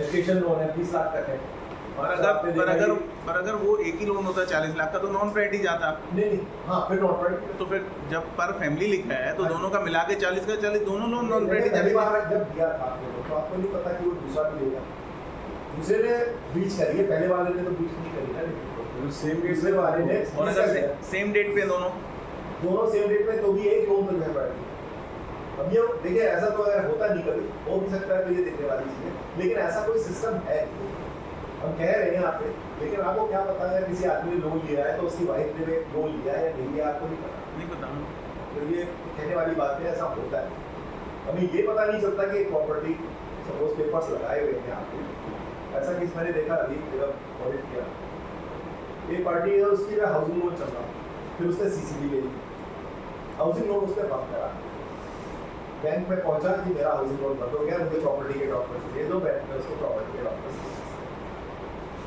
जबकि एक नया उसका आईसीसी अकाउंट अब एक दूसरे से या तो ऐसे लिंक किया जाए बैंक के अंदर ऐसा सिस्टम है डॉक्यूमेंट करके एक अकाउंट को होता है तमाम लेकिन वो इतना हो नहीं पाता कई चीज़ें देखती हैं जो कि जो है ना दिक्कत आ रही है नहीं वो एडिशनल मॉर्गेज तो करते ही है ना एक्सटेंशन तो क्या सब एक्सटेंशन हो गया मॉर्गेज कैसे किया सर आपने जो है फाइल के अंदर या कहीं पे रखा हुआ है फिर उसके डॉक्यूमेंट आप जैसे बैंक ऑफ इंडिया हमारी अटेंडेंस रजिस्टर को बंद करके लिया आपने मेमोरेंडम करके आपने डॉक्यूमेंट कहीं पे रख रखा है उसको सही बात उसको कैसे लिंक करेंगे कि सर वो जो ये यहाँ पे जहाँ extend जहाँ वो मॉर्गेज रजिस्टर है वहाँ पे उसकी एंट्री होती है ना करेंगे। एडिशनल ना सर अब उसको जो नया वो तो एक पुराना था सर्विस के टाइम पे कभी तो उसने उस पर साइन नहीं लिए वो मॉर्गेज रजिस्टर तक गया नहीं सब कुछ कर दिया अब वो तो ट्रांसफर हो गया पहले वाले को तो पता था कि इसकी ये अकाउंट सब है नया आया उसे क्या पता है नहीं पर जहाँ उसकी ओरिजिनल एंट्री है ईएमटी की हाँ जी वहाँ पर तो उसने सेकंड लोन की अगर एंट्री वो करी होनी दूसरा चाहिए ना होता, पर बैंक को ऐसे नहीं होता ना अच्छा नहीं किया हुआ नहीं वो ऐसा होता भी नहीं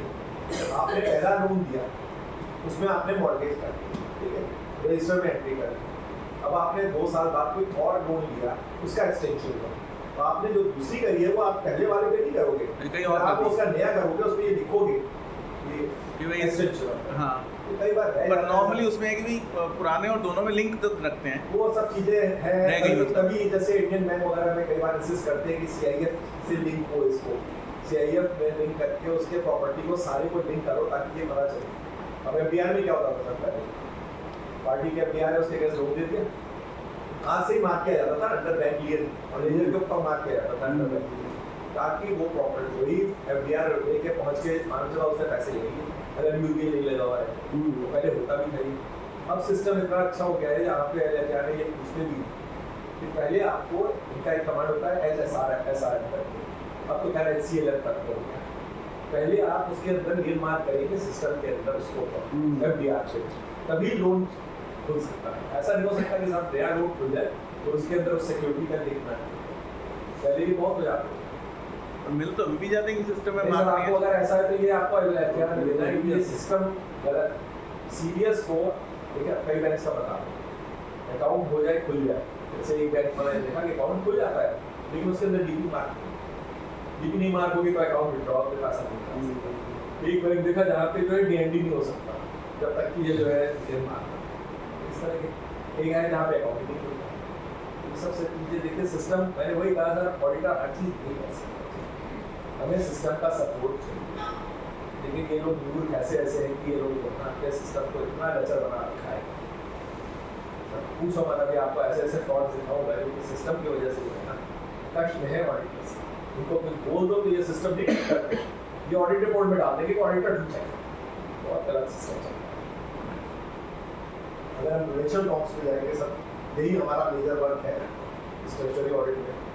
किसी चीज़ के हमको जो है वो सेवा भाग करते हैं, तो कॉन्करेंट ऑडिटर के पास कोई अथॉरिटी नहीं होती है NPA करने की, तो उसको इतना ले दिया जाता।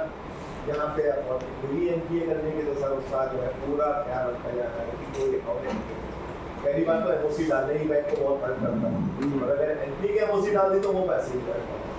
फिर वो समझ लो जब उनके ऑडिट कंप्लीट हो जाते हैं उनका WhatsApp ग्रुप होता है, उसमें इन्हें अपनी जो है वो रिपोर्टिंग करनी है, उसमें लिखते हैं सर नील MOC। सबसे बढ़िया MOC सर मैंने लास्ट ईयर देखी अपने एक दोस्त, बेस्ट MOC, बड़े एक्सपीरियंस ऑडिटर है। CDS वगैरह या ऐसा नहीं है कि बहुत कॉमन सेंस वाली बातें होती है सर, पुराने जो ऑडिटर होते थे थोड़े से, वो कई बार वो एक्सेल वगैरह में इन सब चीज़ों में इनका नहीं ध्यान रखता, इनका ध्यान जाता था कॉमन सेंस। उन्होंने देखा है उनके पास बड़ी अच्छी ब्रांच है 700 करोड़ दिल्ली की ब्रांच है, उसमें से 250 करोड़ का एक अकाउंट है जो कि लोन अगेंस्ट किया, उसमें उन्होंने देखा बस सिर्फ कि उन्होंने लेजर देखा कि कितना इंटरेस्ट डेबिट हो रहा है, देखा उन्होंने कि लोन अगेंस्ट FDR, तो देखिए FDR के रेट ऑफ इंटरेस्ट से 1% भी फालतू होता है, उन्होंने देखा कि 6% तो FDR का रेट ऑफ इंटरेस्ट है तो इसमें लगना चाहिए 7%, 7% के हिसाब से उन्होंने वैसे कैलकुलेट किया तो कह रहे 1 करोड़ से तो ऊपर का ही होगा इंटरेस्ट, उसमें लग रहा था 50 साल, उनको थोड़ा डाउट हुआ। फिर उन्होंने मुझे कॉल किया, मैं कॉन्टैक्ट वगैरह करता हूँ, मैंने देखा उसके अंदर लग रहे थे 3%। अब वो एक बार गलत फील हो गया क्योंकि उसमें एक फिक्स होता है लोन अगेंस्ट किया, वो फिक्स एक बार चूक में चला गया, 2 साल से 3 साल से ज़्यादा, तो 3% का उन्होंने जब 7% निकलवाया तो 18 करोड़ किया उसे, 18 करोड़ का पैसा, ये है MOC।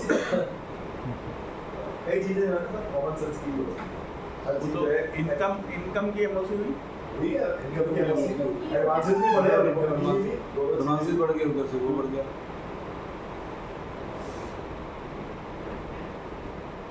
सर हर चीज का कहीं ना कहीं डबल है, एक्सेप्ट प्रॉब्लम।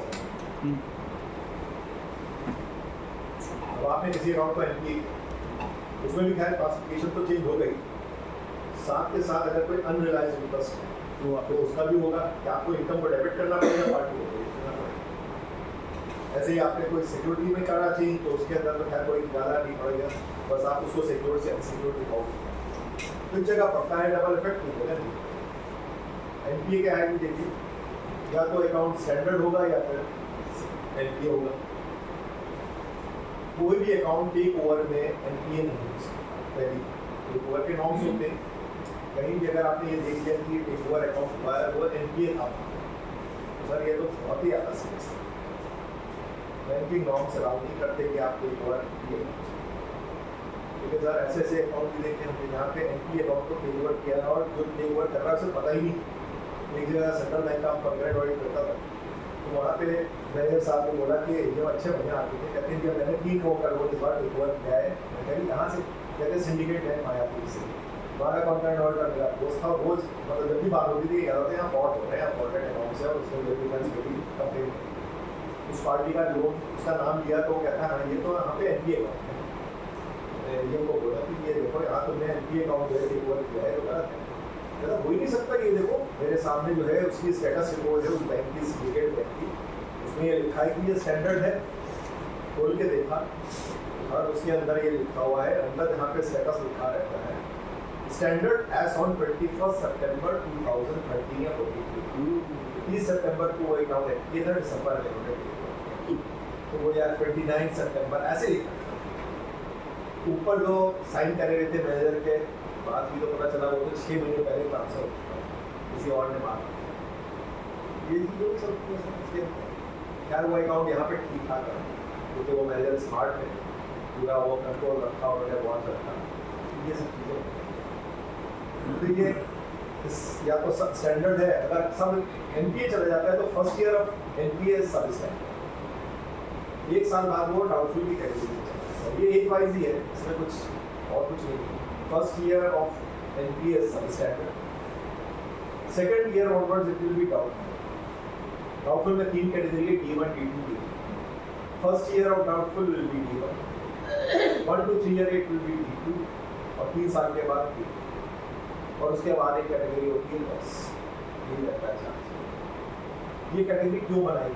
क्योंकि ये प्रोविजन को अफेक्ट करता है, वो जो हम आगे एनपीए क्यों नहीं चाहता बैंक, क्योंकि इससे बैंक बड़ा हर्ट होता है। पहली बात तो उसके अकाउंट पे इंटरेस्ट जो भी लग रहा है वो इनकम मिलेगा, जो अनरियलाइज इंटरेस्ट है, इंटरेस्ट तो डेबिट कर रखा है लेकिन रियलाइज नहीं हुआ, वो सारा रिवर्स करना पड़ेगा, और फिर आपको प्रोविजन 3 तरह से ये बैंक को हिट, तो ये नहीं करना ठीक रहेगा। एनपीए में हमारे को क्या है कि देखिए इसकी गाइडलाइन से जो आरबीआई ने बताई है, इसका एक मास्टर सर्कुलर है 1 जुलाई 15 का, और उसको अपडेट किया गया 1 अप्रैल 2020 को। अपडेशन क्या है, आरबीआई ने क्लियर कट कर रखा है कि कोई भी मैनुअल इंटरवेंशन नहीं होगा एज फार एज क्लासिफिकेशन और एडवांस सिस्टम, सारा सिस्टम बिगड़ एक अकाउंट एनपीए हो गया किसी भी पार्टी का, तो उसके सारे अकाउंट एनपीए। अब ये कैसे आइडेंटिफाई होगा? हर एक पार्टी का सीआईएफ होगा उस अकाउंट से, उसके बैंक के अंदर भी जिसमें अकाउंट के सारे एक्सेप्ट 1 अकाउंट, हालांकि वो सिस्टम उसको भी एनपीए कर देता है, लोन अगेंस्ट एनपीए। अगर एफडीआर की वैल्यू ज़्यादा है, लोन की कम है, वो अकाउंट एनपीए। सेंट्रल गवर्नमेंट की गारंटीड जो अकाउंट्स होते हैं, अब यहाँ पे भी भाई साहब से बात डिस्कस हो रही थी, बैंक वाले आपको घुमाने की कोशिश करें। एक स्कीम होती है CGTMSE, उसके अंदर क्या होता है कि आपको 5 करोड़ तक की अथॉरिटी की बिना कोलेटरल के आप micro and small enterprises medium इसमें इंक्लूड नहीं दे सकते हो आप विदाउट एनी कोलेटरल सिक्योरिटी। उसमें अगर गारंटी जो है उसकी फीस अलग से ली जाती है, CGTMSE को दी जाती है, वो एक ट्रस्ट है जो कि गवर्नमेंट ने इनकॉर्पोरेट किया हुआ है, और वो पैसा जो है उसकी एक गारंटी देते हैं, वो भी 100% नहीं होती, मेरे ख्याल से 65%। ये गवर्नमेंट गारंटीड नहीं है, ये सेंट्रल गवर्नमेंट गारंटीड अकाउंट है। सेंट्रल गवर्नमेंट गारंटीड अकाउंट वो होगा जिसके अंदर कोई गवर्नमेंट ने किसी को अप्राइज किया होगा, अपने से सेक्रेटरी को एडवाइस किया होगा कि आप एक गारंटी बॉन्ड हमारे यहाँ पे एक्सपोर्ट कीजिए, जिसमें हम ये लिखा होगा कि हम इसकी गारंटी लेंगे। तो बड़ा डिफरेंस है। एमपीएनएल का अकाउंट एनपीए हो गया अभी 6,000 7,000, तो गवर्नमेंट की गारंटी नहीं थी उसमें, उन्होंने एक लेटर ऑफ कंफर्ट दे रखा था कि हाँ जी हमारी है, इतना बरतना हो गया तो हो गया।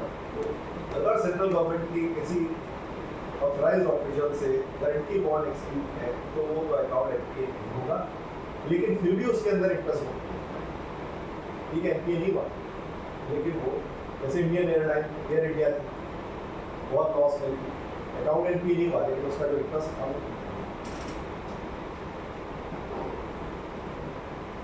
ये सब चीज़ें हमें देखनी है सर। रीस्ट्रक्चरिंग अगर कोई भी है, देखिए रीस्ट्रक्चरिंग में क्या है, अगर अकाउंट स्ट्रेस में है उसका रीपेमेंट पीरियड बढ़ा दिया, आपने इंटरेस्ट में कंसेशन दे दिया, टर्म्स में कुछ आपने सैंक्शंस में चेंजेस किए, this will be considered as restructuring.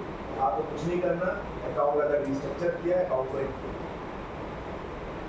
कोई एग्जम्पशन नहीं है। और अगर कोई पुराना अकाउंट रिस्ट्रक्चर किया है आप और उसको इन्होंने बढ़ा अपग्रेड करके स्टैंडर्ड कर दिया है, आपको ये देखना है कि क्या ये अपग्रेडेशन ठीक है, क्योंकि नॉर्म्स ये कहता है कि साल भर तक लास्ट ईयर जैसे हुआ था तो एक साल तक उसका सेटिस्फैक्ट्री परफॉर्मेंस है, थोड़ा सा आप उस चीज़ को पाएं। तो आप क्या करोगे, मैंने एक पूरी लिस्ट बना रखी है, अगर आप लोग चीज़ें मेरे वैसे लेके भी आए हो, हमें क्या चाहिए बैंक से, हमारे पास ब्रांच अलॉट भी हम तो ये करते हैं, सबसे पहले एक मेल कर देते हैं। आप भी चीज़ें अपने इसके अंदर पूछते कि बहुत सारे अकाउंटिंग स्टेटमेंट क्या है ये वो सब उनको नहीं पता। उनसे हम ये पूछते हैं कि ये बताओ सर इस बार कौन से अकाउंट लेते हैं, वो अकाउंट की डिटेल बताओ जो कि 31 मार्च 24 को जो है ये थे इस बार अपडेट हुए, कौन से अकाउंट है जो कि रिस्ट्रक्चर किया, कौन से अकाउंट है जिसमें स्टॉक स्टेटमेंट पेंडिंग है, इंश्योरेंस पेंडिंग है, रिन्यूअल पेंडिंग है, वो अकाउंट जो कि आपने इस बार दिए अबव ए कट ऑफ लिमिट, वो अकाउंट बताओ जिनके रिन्यूअल्स किए हैं आपने। इस तरह की क्वेश्चंस आप मैंने बना रखा है, अगर आप चाहेंगे तो मैं शेयर भी कर दूँगा, आप उसमें भी एड प्लस माइनस कर सकते हैं according to your branch nature. यही आप पहले भी एक्सेल फॉर्मेट में या जैसे भी आप दे दीजिएगा तो वो थोड़ा सा आपको बेस, अदरवाइज तो पहला दिन तो आपको वैसे ही खाली हमें ये नहीं देखना है कि अकाउंट एनपीए का है, हमें ये भी देखना है कि एनपीए के अंदर अगर कोई रिकवरी हो रही है उसकी फीस, ये भी आप देखिए एनपीए के अंदर रिकवरी हो रही है तो क्या वो प्रिंसिपल में जा रही है, इंटरेस्ट में जा रही है, कहाँ जा रही है। यूनियन बैंक की बात बचा, हम लोग कंटेंट ऑडिट करते थे, सेंट्रल ऑडिटर्स ने एक चीज़ पकड़ी, वहाँ पे एनपीए की रिकवरी कैसे होती थी, दो तरह से, एक तो होती थी जहाँ पे पार्टी के सेविंग या करेंट अकाउंट में पैसा आता था, उसके बाद वो लोग एक कमांड रन करते थे एनपीए पीए, सिस्टम अपने आप ही पहले उसको इंटरेस्ट में एडजस्ट करता था फिर प्रिंसिपल। लेकिन अगर पार्टी ने डायरेक्ट पेमेंट कर दिया ऑनलाइन बैंकिंग से अपने टर्म और अकाउंट, वो प्रिंसिपल अकाउंट प्रिंसिपल को एडजस्ट करता है, जबकि बैंक की पॉलिसी ये थी कि सबसे पहले इंटरेस्ट एडजस्ट होगा फिर प्रिंसिपल। ये बड़ा भारी फ्लॉ था। जैसे हमारे पास आई, लोग तो पूरे साल भर कॉन्ट्रैक्ट कर रहे थे, मेरी दोस्त के पास आई, सबसे पहले हमने यही काम किया कि एनपीए देखो करके स्टेटमेंट निकलती थी, उससे रिकवरी देखी, देखा जी कहाँ पैसा इस तरह से एडजस्ट हुआ, 36 लाख रुपये की अमाउंट, क्योंकि वो सारा उसने जो है प्रिंसिपल से कम किया था इंटरेस्ट। अभी ये नहीं देखना सकते एनपीए जो है हो रहा है कहाँ जा रहा है, इस तरह से ये चीज़ जैसे ये बताया फर्स्ट ईयर एनपीए से असेट्स का कोई फर्क नहीं, कितने भी सारी असेट्स हो अगर उसकी रिकवरी प्रॉपर नहीं है as per the norms account NPA होगा। लेकिन एक उसमें अगर किसी की बॉरोवर की असेट्स की वैल्यू 50 से 90% कम हो, आपने देखा पहले तो थी वो 5 करोड़ की और अब रह गई 1 करोड़। 50 से 90% है तो आपको ये सब स्टैंडर्ड या सब में कहीं नहीं डालना, आपको डालना है सीधे डाउन, भले ही उसमें रिकवरी सही है, 90 से ऊपर है तो लॉस हो, और उसी हिसाब से अगर आपको कॉन्सेंट कराना है, ये एक जगह है जहाँ पे असेट्स की वैल्यू हो रहा है। क्या ये हो सकता है, पॉसिबल है, ऐसा केस मैंने देखा सर, एक पार्टी के लिमिट थी टोटल उसका एक्सपोजर था 30 करोड़, खराब आदत की पार्टी के बाद वो वैसे भी बैंक के पास एक प्रॉपर्टी थी जिसकी वैल्यू पहले थी 10 करोड़ की, मतलब मैं हम तो खैर कंपेयर कर रहे थे तो हमने सिर्फ यही देखा कि हुआ क्या है इसके अकाउंट। 17 में वो इसकी प्रॉपर्टी की जो वैल्यू थी वो थी पहले 10 करोड़, 19 में जब उसका रिन्यूअल हुआ तो प्रॉपर्टी की वैल्यू जो वैल्यू ने बताई वो सेम वैल्यू ने जिससे पहले उसने बताई 2 करोड़, तो आए तो 80% डाउनफॉल हो रहा है, जबकि प्रॉपर्टी की वैल्यू बढ़ रही है, थोड़ा सा अजीब लगा। देखा जब पढ़ा वैल्यूअर का तो उसने ये लिखा कि जब मैंने पहले वैल्यूएशन की थी तो यहाँ पे लैंड था और एक ग्राउंड फ्लोर था, पूरी की पूरी प्रॉपर्टी आपके साथ परचेज थी और आपका पूरा एक्सपीरियंस था। बिटवीन 2 इयर्स उसने अलग अलग इंडिपेंडेंट फ्लोर्स बनाए, उनको इंडिपेंडेंट रजिस्ट्री करा के भेज दिया है। Now you are 1/4 owner of this, तो आपकी वैल्यू उससे 2 करोड़। लेकिन कितना बड़ा फ्लॉ, रिन्यूअल हुआ 2 साल तक किसी ने प्रॉपर्टी जाके विजिट नहीं करी, पार्टी ने वो रजिस्ट्री कराई, उसकी वैल्यू डाइल्यूट की, जो पैसा आया उसको अपने सीसी अकाउंट में इन्वेस्ट कर दिया, बैंक की परमिशन नहीं दी, लेकिन एक सीरियस हुआ है, बैंक ने कोई एक्शन अपने रिपोर्ट में लेगा लेकिन कोई एक्शन नहीं हुआ, और भी उसमें प्रॉब्लम्स आई, अल्टीमेटली 28 करोड़ से अकाउंट में। इस तरह की चीज़ें आपको मिल सकती हैं। अब देखिए एनपीए का आपको टर्म लोन में अब आपको एनपीए मिलने के चांसेस बहुत हैं।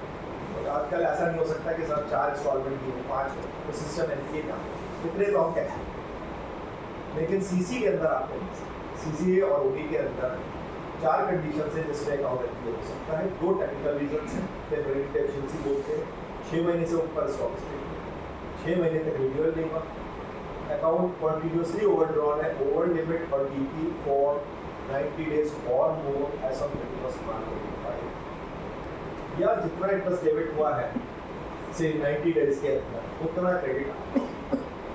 अगर ये 4 कंडीशन है तो ये पहली 2 कंडीशन है, ये लास्ट के 2 तो आपको 99% जो है आप भूल जाइए। स्टॉक स्टेटमेंट भी किसी तरह से अरेंज हो जाती है, आपको सारी चीज़ें मिल जाएंगी। रिन्यूअल भी क्या करते हैं लोग, शॉर्ट रिव्यू कर देते हैं, शॉर्ट रिव्यू। लेकिन यहाँ पे जो स्पेशली दिस फर्स्ट यही आता है जिसके अंदर आपको सैंक्शन लिमिट से ऊपर नहीं मिलेगा, लेकिन डीपी आता सबसे बड़ा।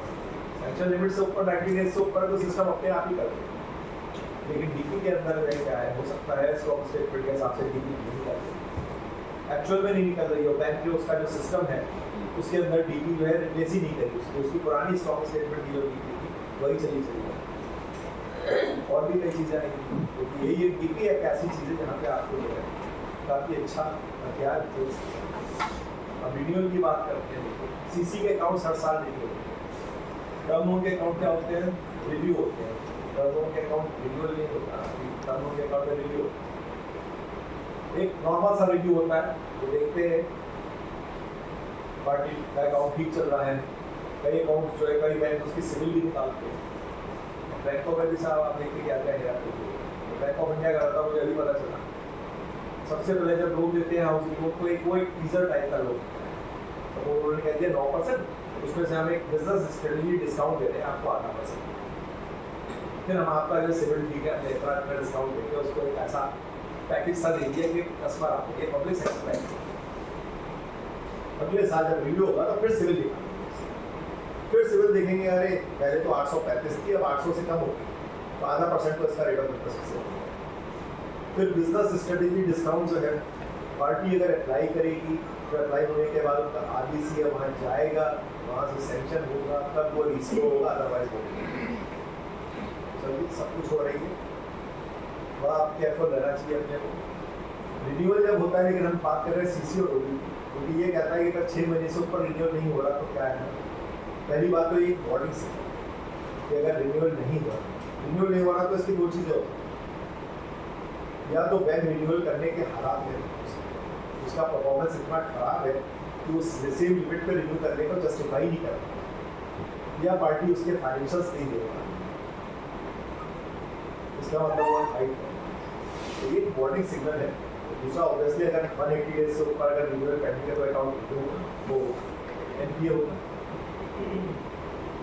हाँ, ये हो सकता है कि साहब पार्टी ने पेपर दे दिए, कुछ जेन्युइन रीजंस की वजह से जो है वो बैंक कुछ और क्वेरीज करना चाहता है, और पार्टी ने सपोज कहा कि मुझे एनहेंसमेंट दो, एनहेंसमेंट में कई बार बैंक को बहुत सा टाइम लग जाता है, उसने अपना प्रोसेस किया, देखा जेन्युइन रीज़न है, उन्होंने आरबीआई ने क्या रखा है, बोला कि आप करा, अगर आरबीआई ज़्यादा इंटरफेयर नहीं करता, बोर्ड की पॉलिसी होती है, लेकिन बैंक के ऊपर छोड़ दिया कि अगर आप शॉर्ट रिव्यू करना चाहते हो, क्योंकि अगर आप रिव्यू नहीं करोगे शॉर्ट तो क्या होगा साहब, उसका ऑपरेशन बंद हो जाएगा, उसकी डीपी जीरो हो जाएगी। तो बैंक जेन्युइन रीजन से कर सकता है उसको शॉर्ट रिव्यू। इसी तरह से हो सकता है पार्टी ने पेपर्स दे दिए हो, इसी वजह से सीए बीमार हो, कहीं बाहर गया हो, नहीं हो पाया ऑडिट, शॉर्ट रिव्यू कर दिया। लेकिन शॉर्ट रिव्यू क्या रीजन होना चाहिए, या रिन्यूअल के भी अगर कर रहा है तो एक्चुअल में रिन्यूअल होना चाहिए, सिस्टम में नहीं। ऐसे ऐसे केसेस देखें सर, रिन्यूअल पेंडिंग, पेपर्स आए नहीं, मान लीजिए 2-2 साल तक फाइनेंशियल्स नहीं, सिस्टम में उन्होंने बढ़ा दिया, तो या शॉर्ट रिव्यू आप अपने तरफ से कर रहे हो, पार्टी ने कोई अप्लाई नहीं, कई एप्लीकेशन है, कोई जस्टिफिकेशन नहीं, वो कर ये आपसे शॉर्ट रिव्यू कैसे कर सकते हैं, इसको हम एक्सटेंशन भी बोलते हैं। हर एक बैंक के अपनी अलग अलग पॉलिसी, कैनरा बैंक की बात कर रहे हो तो देखिए 3 तरह के उन्होंने रिस्क फैक्टर्स बना रखे हैं अपने अकाउंट्स में, एक नॉर्मल रिस्क, एक मीडियम रिस्क। नॉर्मल रिस्क है अकाउंट तो ब्रांच को अथॉरिटी दे रखी है कि आप 3 महीने का एक्सटेंशन करो, उसके बाद 3 महीने का वापस। मीडियम है तो फिर अब 3 महीने का कर सकता है, उसके बाद आगे बढ़ सकता है उसका एक्सटेंशन। हाई रिस्क है तो कोई एक्सटेंशन नहीं कर सकते। ये आपको एक पॉलिसी देखनी पड़ेगी। सबसे इम्पोर्टेंट है डीपी, यही हमारा हथियार है। डीपी तो आपको पता ही कैसे निकलती है, स्टॉक स्टेटमेंट हर महीने दी जाती है पार्टीज की, उसके हिसाब से उसकी डीपी निकलती है। डीपी अगले महीने के लिए निकलती है जॉइंट अकाउंट, इस तरह से डीपी निकाली जाती है। नॉर्मल जो डीपी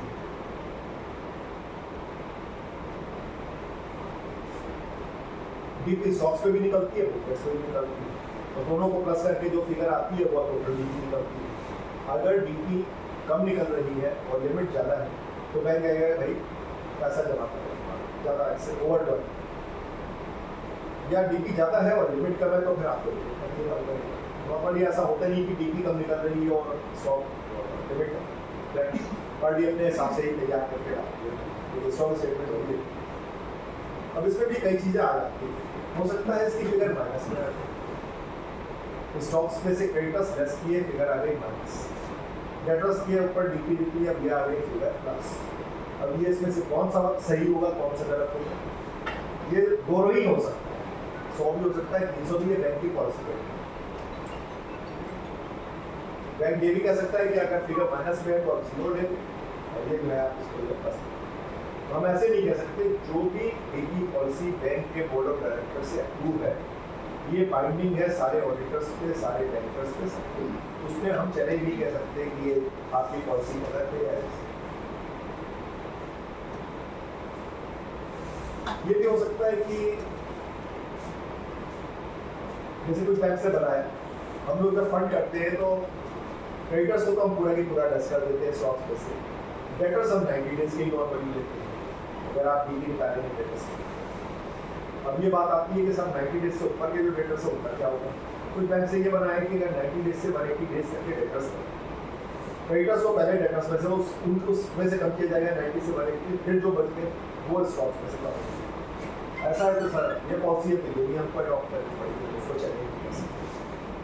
ये भी हो सकता है, आप देखेंगे कुछ बैंक में like bank of India, state bank of India, वो कहते हैं कि हम हमने क्रेडिटर्स का लेवल असेस किया at the time of sanction, CMA में देखा कि इतना क्रेडिटर्स हमारा, तो जब स्टॉक स्टेटमेंट में आई उसकी डीपी कैलकुलेट की तो उसमें से इतने क्रेडिटर्स उन्होंने कहा, तो हम इसको चैलेंज नहीं कर सकते, ये नहीं, ये गलत है, हमें इतना देना है। टर्म लोन के नॉर्म्स अलग होते हैं, वो कहते हैं कि 91 डेज, क्योंकि वहाँ पे होता है 90 डेज, यहाँ होता है 90 डेज। इंटरेस्ट या principle of both, if it is overdue for more than 90 days, that is 91 and above, यहाँ आपको चांसेस कम है कि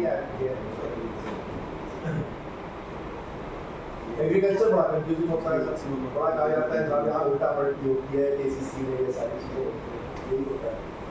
एग्रीकल्चर में 90 डेज के नॉर्म्स एप्लीकेबल नहीं। एग्रीकल्चर में जो है जैसे केसीसी लोन्स हैं, कुछ स्पेसिफाइड लोन्स हैं, सारे नहीं एग्रीकल्चर, कुछ लोन्स हैं जो कि एनेक्शन 2 में दिए गए हैं मास्टर सब लोन, अगर वो लोन्स इसमें फॉल होते हैं तो इसमें जो है सीजन के हिसाब से, अगर लॉन्ग ड्यूरेशन क्रॉप है, शॉर्ट ड्यूरेशन क्रॉप है, इस तरह से दिए जाते हैं। अगर कोई लोन जो है शॉर्ट ड्यूरेशन क्रॉप का है और 2 सीजन निकल गए तो अकाउंट है, और लॉन्ग ड्यूरेशन क्रॉप है तो 1 सीजन निकला है, इसमें ये 90 डेज के नहीं, इस तरह से देखिए। एक लोन दिया जो कि शॉर्ट ड्यूरेशन क्रॉप, 1/5 को दिया, 30 नवंबर ड्यू फॉर रिपेमेंट था, नहीं रिपेमेंट हुआ तो ये नहीं होगा तो एक ही होगा, दिस विल बिकम ओवरड्यू, उसके बाद 2 सीजन निकल जाएगी करके। अब यहाँ पे बात हम जब करते हैं प्रोविजनिंग, यहाँ पे आपको ध्यान इस तरह से रखना है, जैसे हमने बात करी कि सब स्टैंडर्ड हो गया। सब स्टैंडर्ड भी 2 तरह का हो सकता है, सिक्योर्ड अनसिक्योर्ड। सिक्योर्ड पे 15%, अनसिक्योर्ड पे 85%। डाउटफुल के अंदर अगर अनसिक्योर्ड है तो आपको 100% प्रोविजन है। अब यही आपको चीज देखते हो, आपको सब स्टैंडर्ड पे ज़्यादा ध्यान नहीं देना। डाउटफुल की शीट मंगा ली थी, अगर क्या उसके अंदर कोई सिक्योरिटी उन्होंने दिखा रखी है, क्या वो एक्चुअल में है। पहली बात तो इमूवेबल प्रॉपर्टी अगर सिक्योरिटी है तो 3 साल से ऊपर का वैल्यूएशन होगा, 3 साल का से ऊपर का वैल्यूएशन है तो उसकी वैल्यू जो है 0 होगी। अनसिक्योर्ड हो गया, आपका एक एमओसी बन जाएगा, आप सर्विस करोगे प्रोविजन। पीछे हमने 2.5 काउंट की एमओसी इसकी डाली थी प्रोविजन की एक बैंक के अंदर, हिस्सा ये था कि बिल्डर्स के फ्लैट थे जिसको बैंक में फाइनेंस कर रखा था, बिल्डिंग अंडर कंस्ट्रक्शन थी, प्रोजेक्ट था हाउसिंग प्रोजेक्ट, बीच में रुक गया। होम बायर्स थे, उन्होंने पैसा ले रखा था बैंक से। अब बिल्डर्स जो है वो जेल में थे, उन्होंने सैपन ऑफ कर दिए थे फंड्स, रेरा वगैरह सब एक्सपायर हो चुका था, पिछले 5 साल से प्रोजेक्ट चला नहीं, पैसे आ नहीं रहे थे होम बायर्स के, तो वो सारे के सारे डाउटफुल में चले गए। लेकिन उन्होंने क्या दिखा रखा था, इसको सिक्योर। अब बिल्डिंग अंडर कंस्ट्रक्शन फ्लैट्स जो होते हैं उनमें सिक्योरिटी कुछ भी नहीं है। अगर आप ऐसे आपके पास क्या है, tripartite agreement, builders buyer agreement, asset तो भी क्रिएट नहीं हुआ, आपके पास है क्या, किससे रिलैक्स करें। वैसे भी अदरवाइज अगर वो स्टैंडर्ड भी होता तो क्या आपके पास सिक्योरिटी, लेकिन आप देखेंगे हर केस में बैंक इसको सिक्योरिटी स्टैंडर्ड है हमारे पास बहुत ज़्यादा फर्क। लेकिन अगर ये एनपीए में आ गया तो खास तौर से डाउटफुल में तो ये जो है, फिर इसमें सिक्योरिटी कुछ नहीं है, आप उसको जो है सजेस्ट करेंगे कि ये एक तो अनसिक्योर्ड है, और दूसरा आप सजेस्ट करेंगे कि प्रॉब्लम इसके फ्रॉड का केस है तो आपकी 100% होगी। इसलिए आप कभी भी जाओ बैंक में तो स्टार्टिंग में आप एक सर्टिफिकेट जरूर ले लो कि इस ब्रांच के अंदर कोई फ्रॉड, कोई भी अकाउंट होती है एडवांसेस के। प्रैक्टिकली मैं बताता हूँ, मेरे दोस्त ऑर्डर करते हैं तो भी अच्छे एक्सपीरियंस वो है ऑडिटर, तो वो हमेशा लेते हैं ये वाला एक अकाउंट था जो कि एनपीए की लिस्ट है, सब स्टैंडर्ड है, 1 करोड़ का अकाउंट, नॉर्म्स के हिसाब से 15% प्रोविजन होना था, 15% ठीक है सिक्योरिटी उसके अंदर। कंप्लीट होने के बाद ऑडिट आरबीआई से एक लेटर आता है कि आप ये अकाउंट फ्रॉड में है, आपने इसको 15% ही किया है, इसमें 100% प्रोविजन होना चाहिए था, 85 लाख का शॉर्ट फॉल है उसके पीछे। अब देखिए फ्रॉड हमें नहीं पता ब्रांच के अंदर हुआ है नहीं हुआ है, हमारे पास कोई ऐसी रिपोर्ट नहीं आती, कोई रिकॉर्ड्स हमें नहीं पता, लेकिन अगर ये सर्टिफिकेट है कि शायद ये आपको सेव करें, उन्होंने यही रिप्लाई दिया मेरे पास ही सर्टिफिकेट हम तो उसी में ये छोटी छोटी चीज़ें कई बार बड़ी जरूरी होती है। कई क्वेश्चन आते हैं, ये क्वेश्चन बड़ा फ्रीक्वेंट आता है कि एक पार्टी है उसके सपोज 40 लाख रुपए, अगर मैं कहता हूँ 10 लाख रुपए, बीच में उसने स्टार्टिंग में आके 1 लाख रुपए जमा करा दिए, उसके बाद उससे 6 महीने तक पैसा नहीं चाहिए, इसलिए ये अकाउंट है जिसमें इंटरेस्ट तो सब हो ही नहीं रहा है, देखिए इंटरेस्ट डेबिट हो रहा है लेकिन सब नहीं हो रहा, तो क्यों ना इसको जो है, और उसने अपनी रिपे इंस्टॉलमेंट जो है 6 महीने की सपोज एडवांस, यही लोग कहते हैं कि साहब ये तो हमें क्या ये सही गलत है। एक आदमी एडवांस में पेमेंट कर रहा है, क्या उसका अकाउंट एलपी हो सकता है? इसलिए इस चक्कर में मत पड़ना, क्योंकि सिस्टम ऐसा इनबिल्ट है कि वो जब भी कोई पेमेंट आती है तो वो उसको जो है या तो ओवरफ्लो में चला जाएगा, एडवांस पेमेंट करके ओवरफ्लो में, फिर अगली बार जो इंटरेस्ट लगेगा वो उसको उससे रिकवर, उसमें आपको एंट्री नहीं दिखाई देगी उसकी, लेकिन वो इंटरनली अंदर रिकवर वो नहीं है कि या कई बार लोग कहते हैं कि साहब देखो टर्म लोन ले रखा है पार्टी, सीसी से उसकी इंस्टॉलमेंट जा रही है, क्या ये अकाउंट एनपीए नहीं होना चाहिए? क्योंकि देखिए आप बैंक एक स्टिपुलेशन है, वो कहता है अगर मैं सीसी अकाउंट है तो सारे ट्रांजेक्शंस इसी से रूट होंगे, कहीं और से नहीं होंगे, तो आपको इसी से। हाँ, अगर सीसी अकाउंट भी ओवर ड्रॉन, टर्म लोन भी रेगुलर है, फिर आप टर्म लोन के इंस्टॉलमेंट सीसी से कर रहे हो, वो गलत है, वो है। कई तरीके से अकाउंट को बचाने की कोशिश होता है, जैसे अभी हमने ये बताया कि जितना इंटरेस्ट डेबिट हो अपना क्रेडिट हो जाना चाहिए।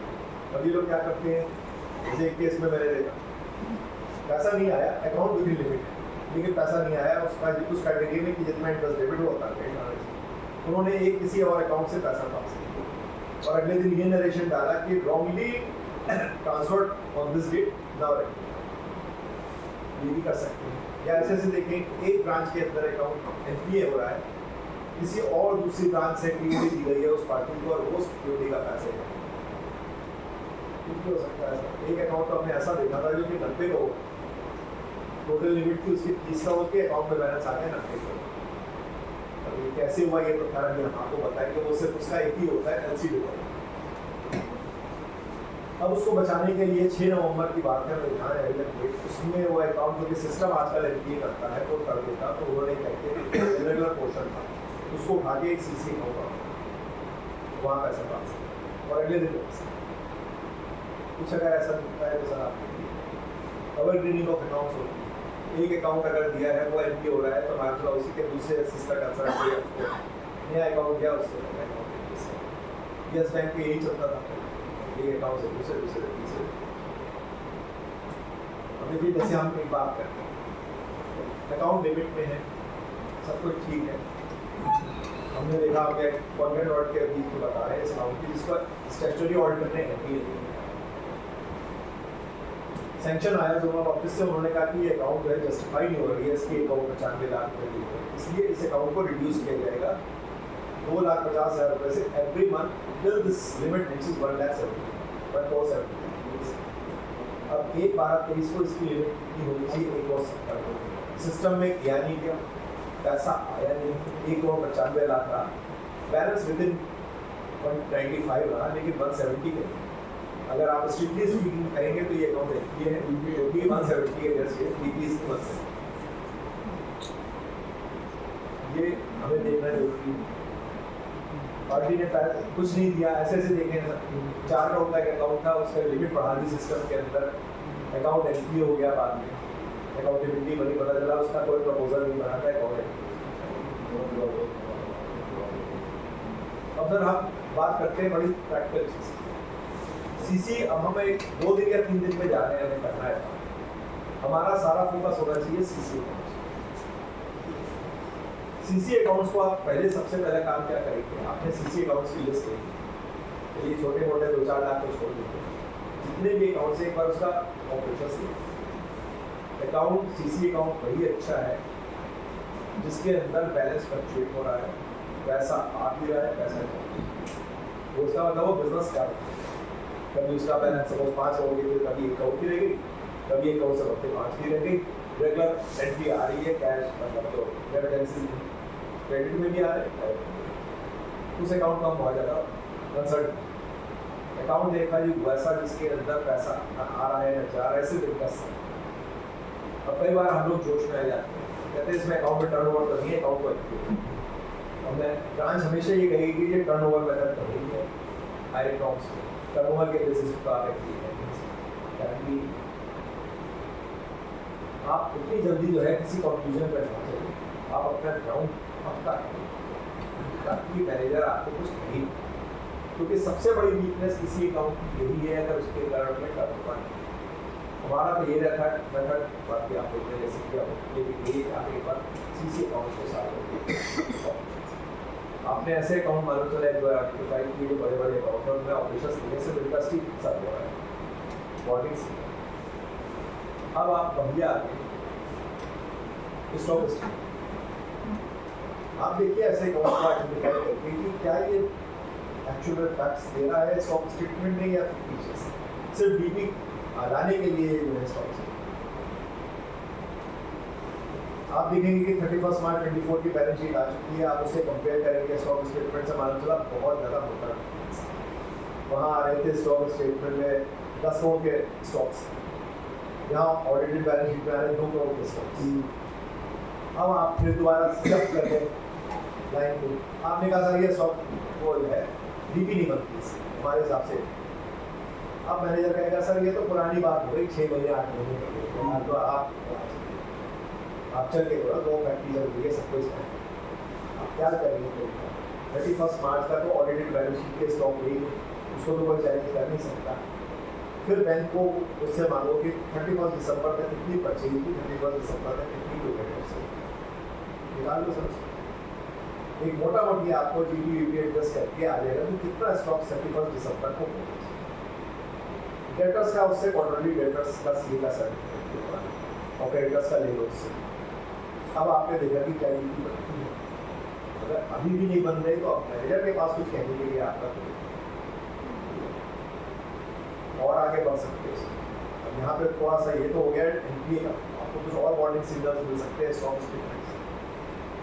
और एक चीज़ और स्टॉक स्टेटमेंट बड़े आराम से आप अकाउंट में एनपीए निकाल सकते हो, जैसे हमारे टीम ने लास्ट टाइम निकाला था एक अकाउंट ऑपरेशन से पता चल गया अकाउंट की, उससे कहा गया भाई सारे स्टॉक स्टेटमेंट को थोड़ा स्क्रूटनाइज करो।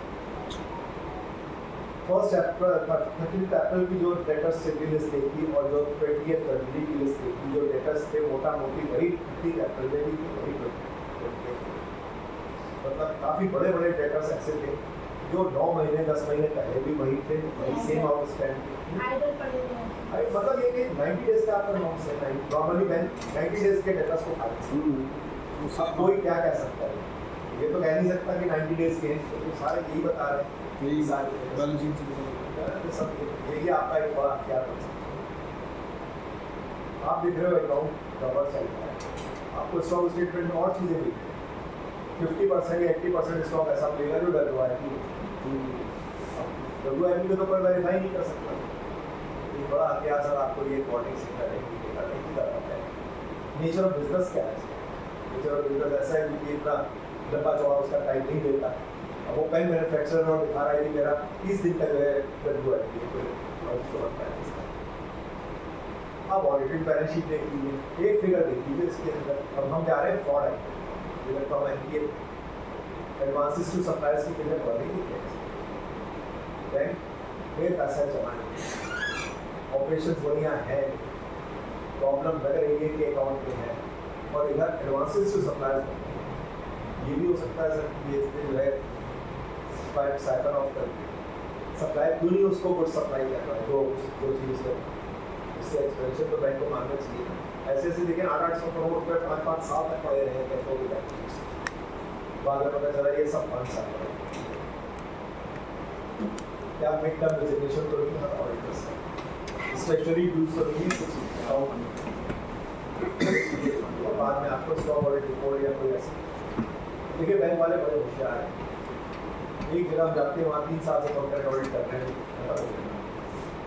ब्रांच का टोटल एडवांसेस है 52 करोड़, जिसमें से 30 करोड़ एक अकाउंट है जो कि अकाउंट है, और अकाउंट एनपी आज से 3 साल पहले हो जाना चाहिए था, लेकिन उसको अकाउंट को बैंक में ये नहीं किया। अभी जाके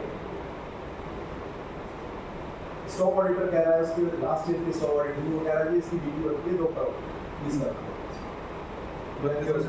उन्होंने बैंक से उसने गाली भी नहीं दिया। मेरे हिसाब में तो सिर्फ 14 करोड़ के स्टॉक्स पार्टी दिखा रही है 30 करोड़।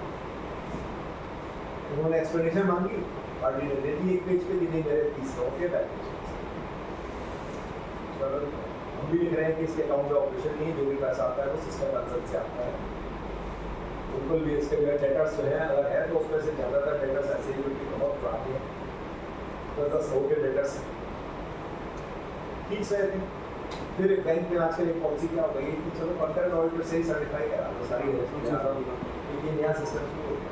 पर हमने तो बहुत दिन देखे हैं यहाँ पे 100% बैंक्स इंस्पेक्ट हो रही है।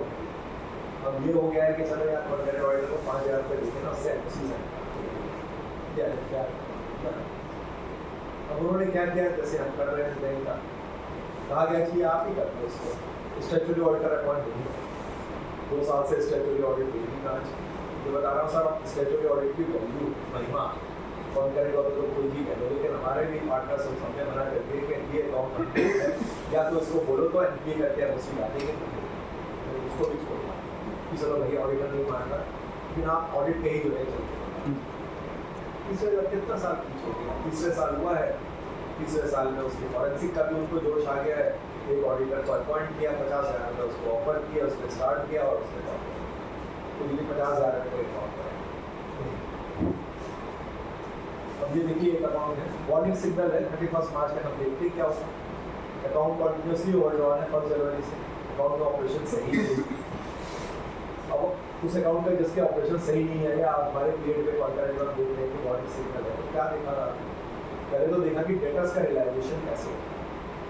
पिछले साल की बैलेंस शीट में कितने डेटर्स थे ओपनिंग, कितने सेल की और कितने क्लोजिंग डेटर्स हुए, कितना बचा, जितना बचा उतना पैसा बैंक में आ जाना चाहिए। 35 करोड़ रुपये का फर्क है।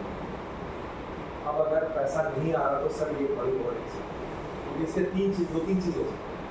या तो उसने कहीं और अकाउंट खोल रखा है, ये सारे बोगस है, बुक्स ऑफ अकाउंट्स, या उसने कहीं और अकाउंट खोल रखा है, या सर्कुलर ट्रेडिंग चल रही है, उसने अपनी एक पार्टी बना रखी है, दोनों एक दूसरे पर दोनों सेल बना रहे हैं और इस तरह से तो ना उसे पैसे देने ना ऐसे पैसे देने, नेट फिगर आ जाती है। और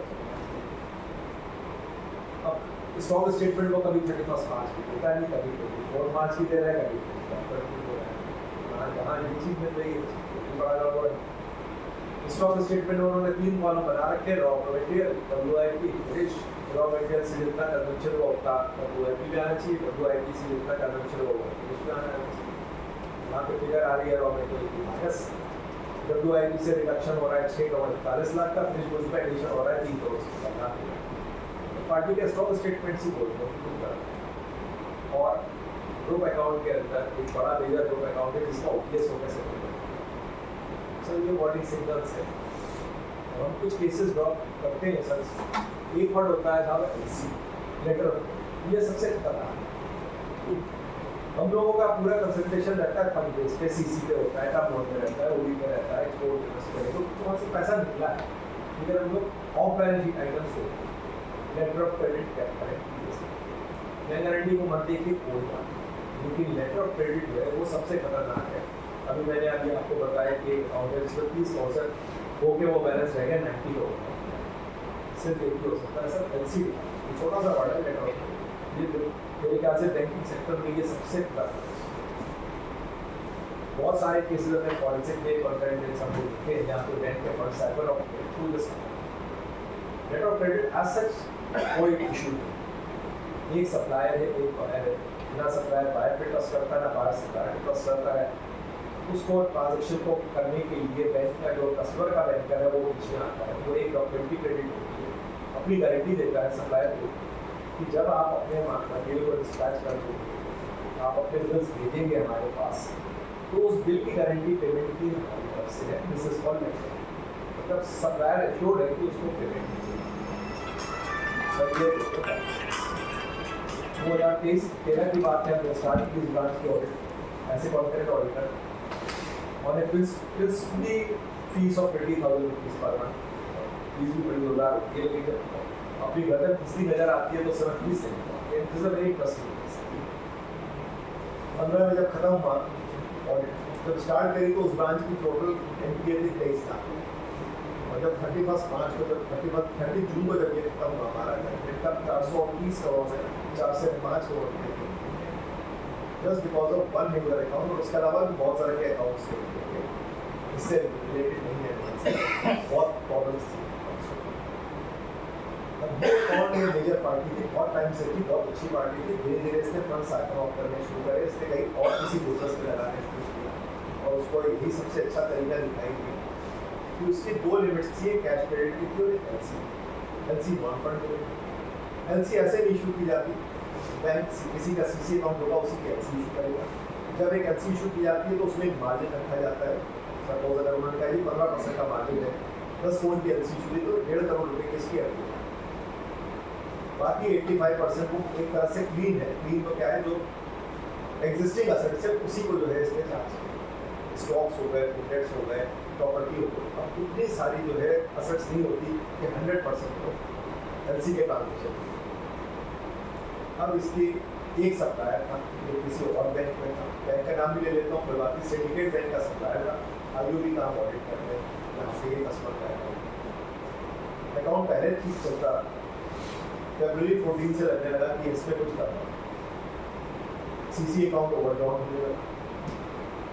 इधर जो है LC के जब बिल आते थे, क्या होता है कि जब LC के बिल आए तो बैंक को ऑनर करने के लिए पार्टी को कन्वे करता है कि भाई इतने रुपए के तुम्हारे LC के बिल आए थे, अगर LC आए हैं आप अपना जो CC के अकाउंट पे इतना बैलेंस कर दिया तो कैश जमा कराओ, उसका बैलेंस रिड्यूस करो, या आप अपना अगर आपने रिव्यू नहीं किया तो इतना पैसा छोड़ो, ताकि जब आएगा बिल तो आप पे करेंगे। लेकिन नहीं हो रहा, पहले ऐसे उसने CC निकाल रखे थे, जब LC के बिल आते थे तो वो बिल का पेमेंट कैसे होता था, पार्टी के अकाउंट में डेबिट होता था, वो डेबिट होते वो सिंडिकेट उस पार्टी के पास। चलो इससे तो अकाउंट आउट ऑफ ऑर्डर हो गया, लेकिन एक चीज़ होती है राउंड मेरे ख्याल में भी आप पढ़ोगे, वो पूछ रहा है क्लॉज 4 में are there any cases of round, इसका मतलब ये था उसी पार्टी के जो हमारे IOB के अंदर कस्टमर थे, उसके कुछ सिस्टर कंसर्न्स के अकाउंट खुले हुए थे, 5 करोड़ की LC सपोज रिवॉल्व हुई, पैसा सिंडिकेट बैंक को उस सप्लायर के अकाउंट में गया, तो उस सप्लायर के अकाउंट से इमीडिएटली सेम डेट पे इन करेंट अकाउंट्स में पैसा ट्रांसफर होता था कैसे। इसका मतलब क्या है, दोनों का कनेक्शन है, उनको दोनों ने मिलकर ये कह रखा था कि फंड साइकिल ऑफ करने हैं, और उन्होंने धीरे धीरे पैसा जितने भी LC से सब रिवॉल्व हो गई, 200-300 करोड़ रुपये का अकाउंट 70-80 करोड़ की लिमिट थी, बाकी एलसीज थी, डिवॉल्व होती चली गई। बैंक भी इतना महान था कि उसकी बैंक गारंटी की लिमिट थी 3.5 करोड़। सारा अकाउंट खराब है, उसके बाद 3.5 करोड़ रुपए की बैंक गारंटी और इशू कर दी, वो हो गई। पार्टी ने कहा जी मेरी एक सब्सिडरी कंपनी है, 4 करोड़ रुपये मुझे ट्रांसफर करने हैं, तो बहुत अच्छे। ये तब है जब अकाउंट, और 31 मार्च 2014 को जब ऑडिट होगी थी, उससे पहले उन्होंने क्या किया, उन्होंने एक तो उसका अकाउंट SBI में भी था, कंसोर्शियम में अकाउंट था, 6 बैंक, अभी CBI केस चल रहा है। उधर अकाउंट NPA हो रहा है, तो इन्होंने यहाँ क्या किया है, इसकी सिस्टर कंसर्न्स पे करंट अकाउंट होते हैं, उनके 1 करोड़ रुपये की TOD दे दी, तो वो पैसा TOD 4 करोड़ की TOD मेरे पास टेम्परेरी बोल रहा है। अब 31 मार्च को ऑडिटर आएगा, कैसे अकाउंट को बचाया जाए। उन्होंने बहुत मोटे मोटे चेक्स लिए, पार्टी से बात चेक किया, बुक्स में एंट्री करी, क्लियरिंग में डाला, क्लियरिंग में डाला जब ऑडिट किया, ऑडिटर क्या देखा, लेजर के बैलेंस के अंदर वो चेक्स लेजर के तो हमें पड़े नहीं हैं। जब ऑडिट कंप्लीट हो गई, डाला, सारे वापस आया।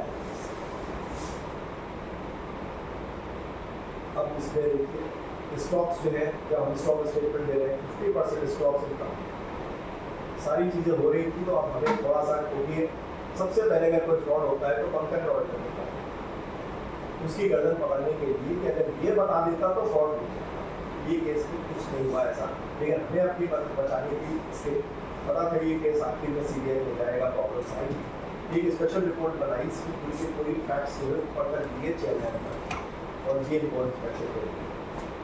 वहाँ से फ़ोन आया होगा इनके पास दोनों ऑफिस से, ये क्या हो गया तुम्हारा, ये छोटा सा कम करेगा होगा, इसकी क्या होता है, इसने स्पेशल रिपोर्ट की हमारे वैल्यू कस्टमर के अगेंस्ट बुलाया गया। सर हमें कहा how you are doing this report not बता दिया सर, ये अपॉइंटमेंट लेटर में ये मान लो कि इसके अंदर ये लिखा है कि if there are any suspicious transactions in the account, यहाँ पे कोई फ्लैश रिपोर्ट करना मान गए। उसके बाद ये अकाउंट और खराब हो गया, अल्टीमेटली टोटल 1200 करोड़ का इसका एक्सपोजर है। केस चल रहा है CBI के, बेचारे जो नीचे के लोग हैं वो फंसे पड़े हैं, स्टिल से कि आपने हमें बॉन्ड किया। ये सब चीज़ें देखिए, ये बताती है पार्टी 3,500 करोड़ रुपये की सेल कर रही है उन 4 पार्टीज को तो जिनकी टोटल नेटवर्क ही 2 करोड़।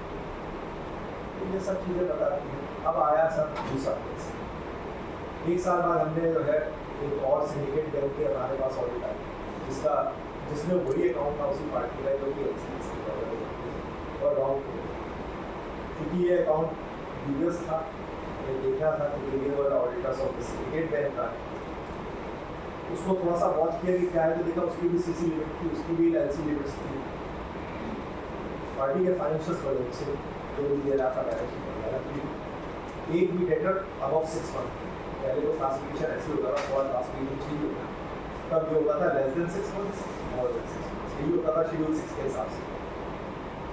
एक भी डेटर मोर देन 6 मंथ्स नहीं, ये थोड़ा सा बहुत सरप्राइजिंग होता है कि हमें तो कोई ऐसा अकाउंट दिखता नहीं यहाँ पे ऐसा होती है, एक भी ऐसा नहीं होता। पार्टी के फाइनेंशियल्स बड़े अच्छे, प्रॉफिट सब कुछ ठीक ठाक लग रहा है, लेकिन ऑपरेशंस अकाउंट में पार्टी के बार बार चेक्स बाउंस हो रहे हैं, बार बार वो रिक्वेस्ट कर रहा है कि अकाउंट में थोड़ा सा तो ये लगा कि कुछ गड़बड़ है। पहले तो ये लगा कि क्या ये बैलेंस शीट सही है, क्योंकि उस समय ये यूनिट वगैरह नहीं होती।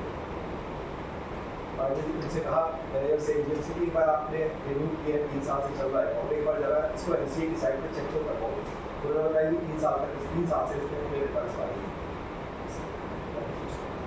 उसका यही था इनकी, वो उसको छुपा रहा था। अब ये देखा कि उसने LC इशू की हुई है बैंक में, और उस पर माल आया।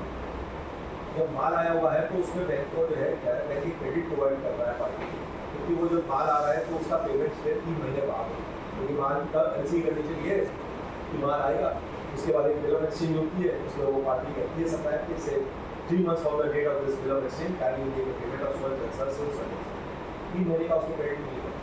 अब जब 3 महीने का क्रेडिट मिल गया तो वो क्या है, वो एक क्रेडिटर है। तो क्रेडिटर है तो स्टॉक स्टेटमेंट में क्रेडिटर्स मिल गया होगा, स्टॉक स्टेटमेंट में 4,21,000 रुपये की LC कितने की है जो इशू किए बैंक में 15 करोड़ की, जिसके बिल्स अब उसको कोरिलेट किया कि यार ये बिल सारे देखे तो सही इस चीज़ का देना है, क्या माल है, देखा उसको राइस का परचेज किया। पार्टी क्या काम करती है, स्टील में डील करती है, स्टील प्रोडक्ट्स होते हैं, उसने बेचा क्या, हमें पता नहीं क्या बेचा है, लेकिन एक स्टॉक स्टेटमेंट में एक ही पार्टी थी, तो 30-40 करोड़ के उसके डेटर्स के आउटस्टैंडिंग थे। तो वहाँ पे एक लेडी थी स्टाफ, उसने जो है गूगल पर सर्च किया तो कहती है सर ये तो जो है IT प्रोडक्ट्स में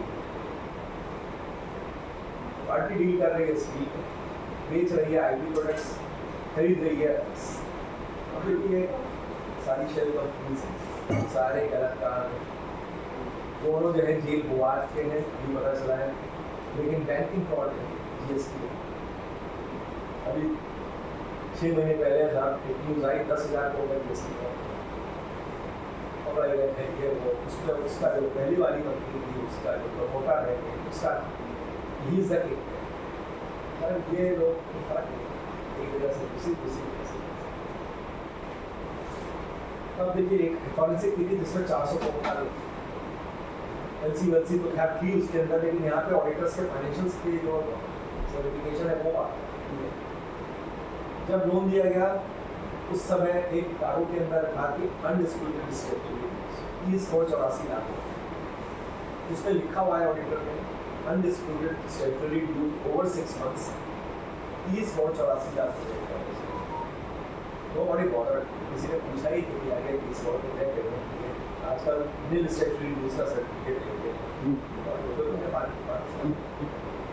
पार्टी के फाइनेंशियल बड़े अच्छे थे सर। जब इसने किया उसका raw material consumption to sales ratio कितना था 76%, शायद सन्नी डेटर्स ओवर 6 मंथ्स कितने थे, सिर्फ 28 लाख। प्रॉफिट कितना था 43 लाख। अकाउंट NPA हुआ तो क्या हो गया साहब कि 99.51% हो गया। मैन्युफैक्चरर था अपने पार्टीज को रॉ मटेरियल की कॉस्ट पे अपने गुड्स को बेच रहा है। पहले जहाँ वो क्रेडिट नहीं देता था उसके 76% डेटर्स जो है वो ओवर 6 मंथ्स थे, और कंपनी आ गई लॉस 105 करोड़ में। उसमें भी ऑडिटर ने ये लिखा हुआ था कि डिफरेंट टू दैट ये फर्स्ट ईयर है जो था उस साल उसने 65 करोड़ रुपए के टैक्स राइट ऑफ किए थे, जो कि इनकम टैक्स भी क्लेम किए थे, लेकिन उसको क्योंकि अगर वो कर देते तो 42 करोड़ का लॉस हो जाता 20 करोड़।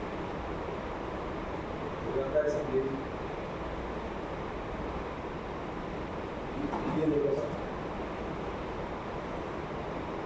ऐसे ऐसे केसेस देखे हैं। यहाँ LC की बात है, हम कह रहे हैं LC कितनी खतरनाक। एक पार्टी है उसका भी काफ़ी मोटा अकाउंट था, राइस के डीलर 22 करोड़ रुपए की LC इशू हुई, नए बाजार की कोई पार्टी थी उसके फेवर में LC इशू। इतनी मोटी अगर LC किसी के फेवर में इशू होती है तो ये बैंक क्या करते हैं, ड्यू डिलिजेंस कराते हैं। ड्यू डिलिजेंस किससे कराते हैं, जैसे कुछ LCZ done and bad street को बिना इन्फॉर्म हो गए, वो लोग रिपोर्ट देते हैं कि पार्टी एक्चुअल में एग्जिस्ट करती है, यहाँ वॉट है इसके एम्प्लॉइज है, किससे डील करती है, सारी चीज़ें होती है। यहाँ पे जब ये रिपोर्ट आई LC इशू होने के बाद तो ये लिखा है कि दिस पार्टी इज नॉट सकता है, और अल्टीमेटली ये हुआ LC रिवॉर्ड भी होता है। ओके सर 10-5 मिनट की और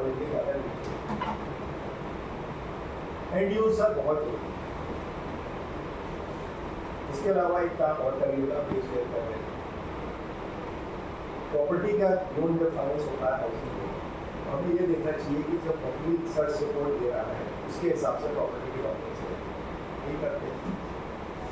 अभी मैंने क्रेडिट ऑडिट करी 25 करोड़ रुपए की प्रॉपर्टी दूसरा हेड ऑफिस सेंक्शन है 7.5 करोड़ का।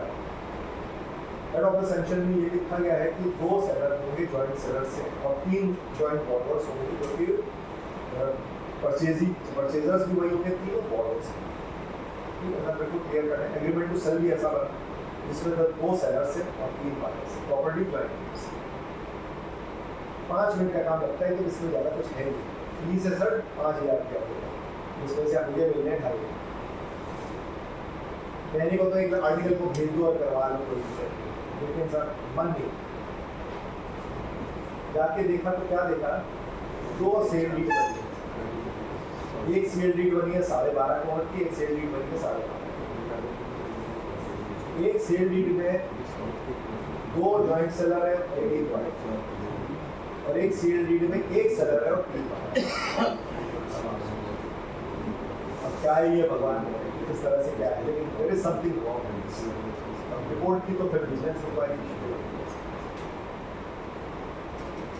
अब ये चीज अगर सुना नहीं होगा सर आपने, 2 सेल डीड बनी, जबकि क्लियर कट ये है कि एक ही सेल डीड होगी जिसमें 2 सेलर होंगे, 2 सेल डीड बनी 12.5 एक सेल डीड में 2 सेलर है और 1 बायर है, एक सेल डीड में 1 सेलर है और 3, कोई जस्टिफिकेशन नहीं होता, लिख दिया है बिजनेस प्रॉपर्टी परचेज कर।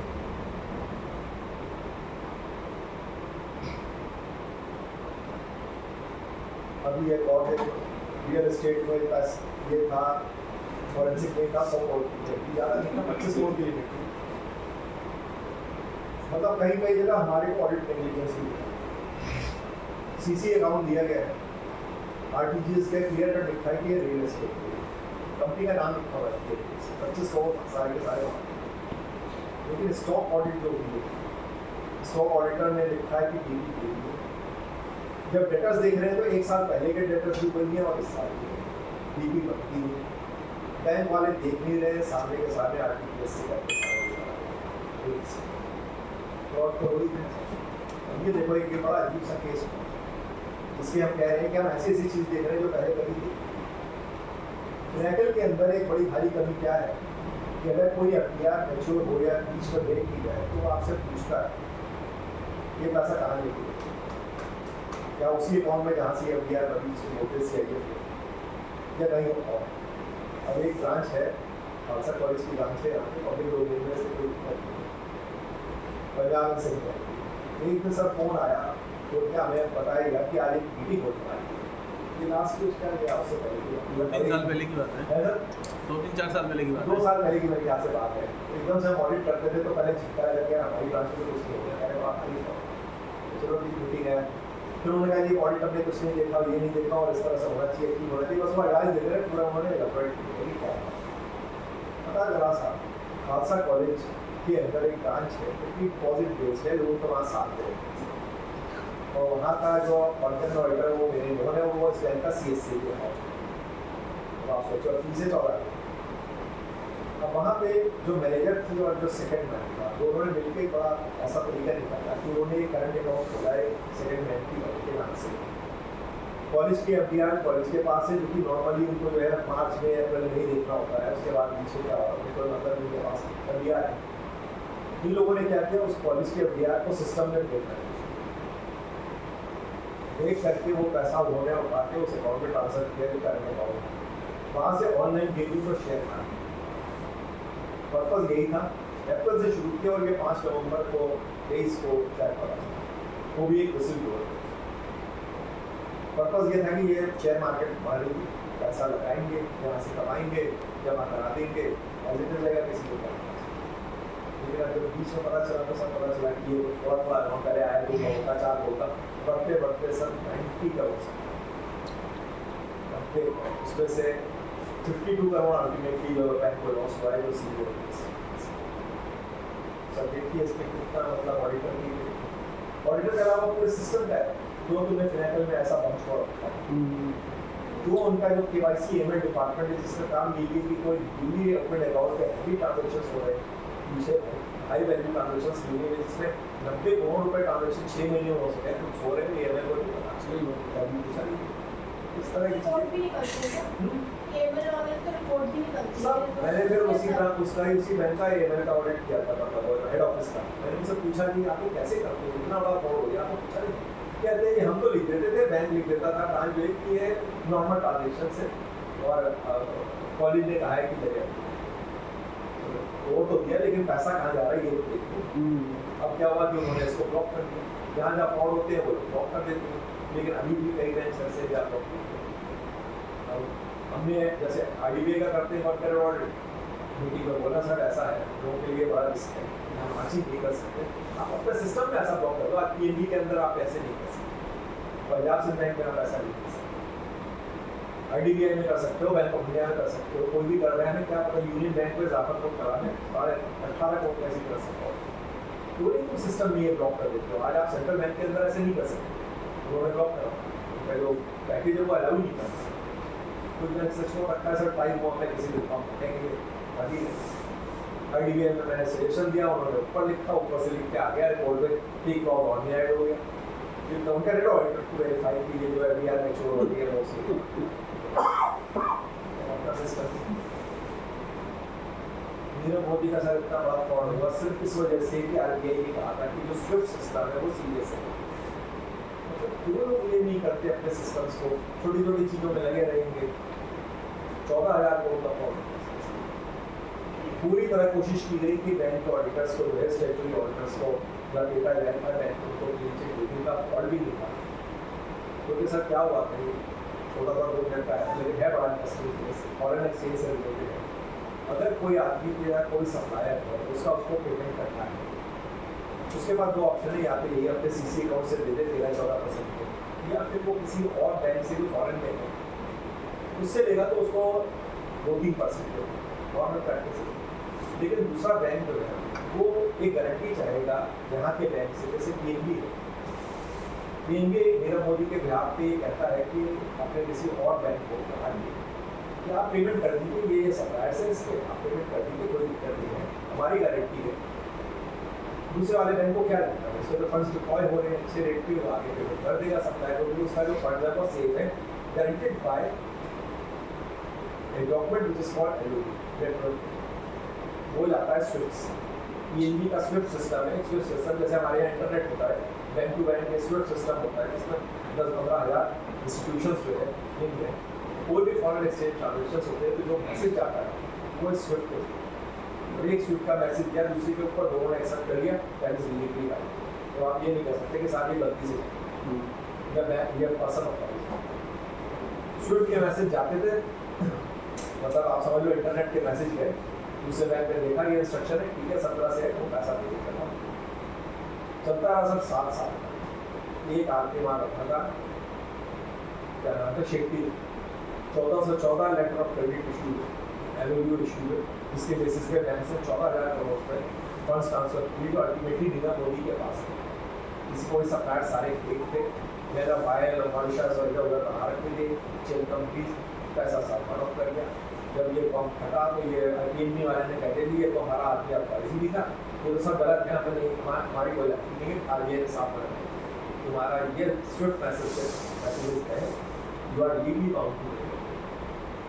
अक्सर ये बात है कि RBI ने ये कहा था कि ये स्विफ्ट जो है ये CBS से लिंक, मतलब CBS सिस्टम है, उसी के थ्रू एंट्री होगी, बुक्स में एंट्री होगी, सब कुछ होगा और उसी से स्विफ्ट जाएगा।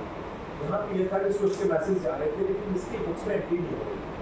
अगर आपने कोई गारंटी दी है तो बुक्स में एंट्री तो होनी चाहिए ना। किसी को पता ही नहीं कि 14,000 करोड़ रुपये की लाइबिलिटी बैंक कर सकती है। ऑडिटर से पूछा गया कि तुमने यार ये क्यों नहीं लिखा कि कमीशन आया नहीं आया, तुम्हें पता चल रहा है। उनकी बात ठीक थी कि सर जो चीज़ की बुक्सों में एंट्री नहीं हुई है तो हमें क्या पता और उसका कमीशन करा सकते हैं। ये चीज़ है सर। सिग्नल एंड से कैसे इतना बड़ा फ्रॉड हो सकता है सर? एक ही आदमी सारा काम कर रहा है। कई होगी बहुत, है सर? कई लोग होंगे सर। 7 साल में 3 बार उस आदमी का प्रमोशन हुआ, ब्रांच से गया लेकिन उसको हटने किया। और ऑडिटर्स की गलती सिर्फ एक ही थी क्योंकि हम लोग कोई उस रिपोर्ट को देखते नहीं है, उसको कहते हैं घोष जाए जॉब रोटेशन का staff rotation. Job rotation yes करो, हम लोग देखते ही नहीं, चलो भाई भर दो जरा और लास्ट में साइन किया, हमें तो एनपीए देके खुशी होती है, कोई जलाती है। इसीलिए तो कहते हैं सीनियर का तो चेंज साल और रिजल्ट अपडेट बना के करो।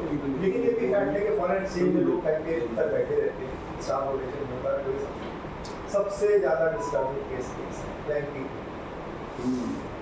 अभी केस हुआ है कोऑपरेटिव बैंक का, पब्लिक सेक्टर बैंक है, इतना तो अंधेर गलती नहीं हो सकती, लेकिन ये कोऑपरेटिव बैंक है, करीब 1,32,000 डिपॉजिटर्स हैं, अच्छा खासा उसका बिजनेस है, ऐसा बुरा भी नहीं है। 2,500 करोड़ के डिपॉजिट्स है, 1,000 करोड़ के एडवांसेस, क्योंकि आप पब्लिक सेक्टर बैंक से या और बैंक से नहीं कर सकते। लेकिन जो चीज़ इसकी दी है वो तो हमने आज तक दी नहीं। RBI ने कैश का इंस्पेक्शन किया, बुक्स में आ रहे हैं 135 करोड़ रुपये कैश इन हैंड, एक्चुअल किया तो 11 करोड़ 13 लाख, 122 करोड़ गायब है, कैश ही नहीं है। कैश सेव कैपेसिटी कितनी है? 20 करोड़, उससे ज़्यादा आ ही नहीं सकते थे। 2 ब्रांचेस से निकाले, पता चला था वहाँ का जो GM था, उनके GM भी ऐसा ऐसे ही होते हैं, CEO कहने को उन्होंने जो है over a period of 5 years वहाँ से कैश निकालते गए, बिल्डर बिल्डर को देते रहे आउट ऑफ रिकॉर्ड्स, उनको फ्लैट वाट देते रहे, यही सब चल रहा 5 साल तक किसी ऑडिटर ने इसको कैश वेरीफाई नहीं किया। ये चीज़ जो है करने की चीज़ स्टैट्यूटरी ऑडिटर आप उनका वो अकाउंट बैलेंस शीट देखोगे तो लिख रहे हैं हमारा बड़ा अच्छा इंटरनल ऑडिट सिस्टम है, और करंट ऑडिट भी होता है वहाँ पे, आरबीआई का इंस्पेक्शन भी होता है। 5 साल तक किसी ने खोल के देखा नहीं। सुना तक नहीं। लिमिट भी तो होती है कैश की 30 करोड़ पे 20 करोड़ में इस तरह का कैसे आ रहा है, और कोई भी ऑडिटर देखेगा कि एक तो हाँ। एक चीज़ तो बनती है कि बिल्कुल। 122 से 143 सब को क्या रिपोर्ट करना में है, लिखते थे एक्सेस लिमिट ऑफ कैश और वो क्या है सिस्टम कुछ पता नहीं है, फार और फार मेनली तो कभी कैश वेरिफिकेशन होना चाहिए, फिजिकली लेकिन तो जरूरी है। ऐसे भी 5 साल में कभी तो हुआ होगा। कैश लिमिट का कितनी टाइम्स रहा है ओवरड्राफ्ट और क्या। सर गोल्ड लोन है, उस केस के वो कैसे वेरीफाई होगा? गोल्ड लोन में हमें तो क्या कुछ खोल बोल के तो देखना नहीं है, ज़्यादा से हम तो ज़्यादा देखना तो नहीं। पैकेट देख लो उसके अंदर पैकेट है। अभी जो गोल्ड लोन में सर्कुलर ये है बात आती है सर। अभी बड़ा खतरनाक सर्कुलर है। गोल्ड लोन में अभी ये पिछले बार बहुत उसमें हुई थी कि गोल्ड लोन मतलब है। गोल्ड लोन जो है एडजस्ट नहीं हो रहा और एक नया अकाउंट खुलता है उससे दूसरा अकाउंट खुलता है।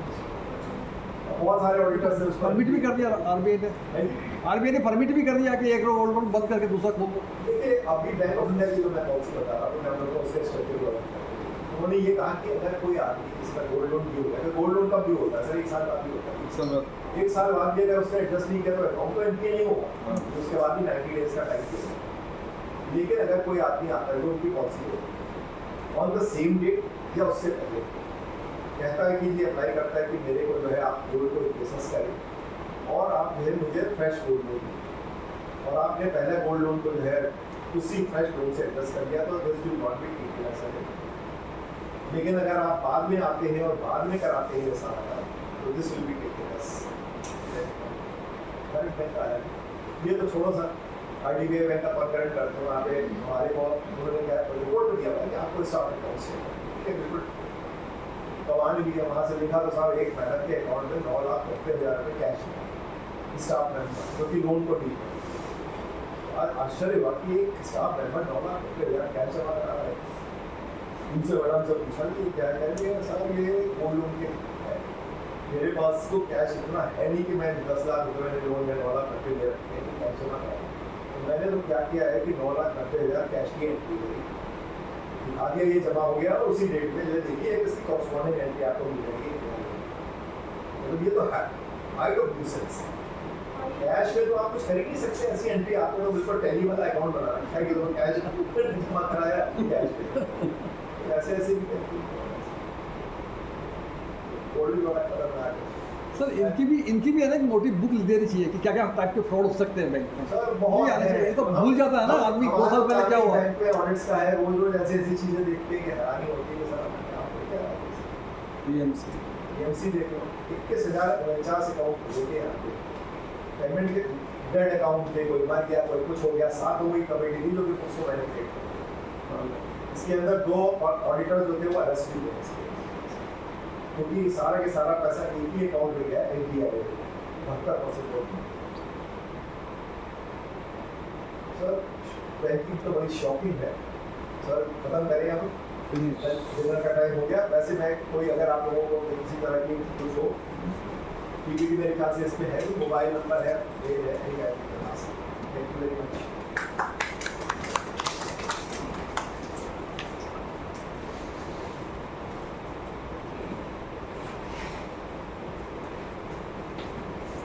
And your patient, कोई क्वेश्चन अगर पूछने हो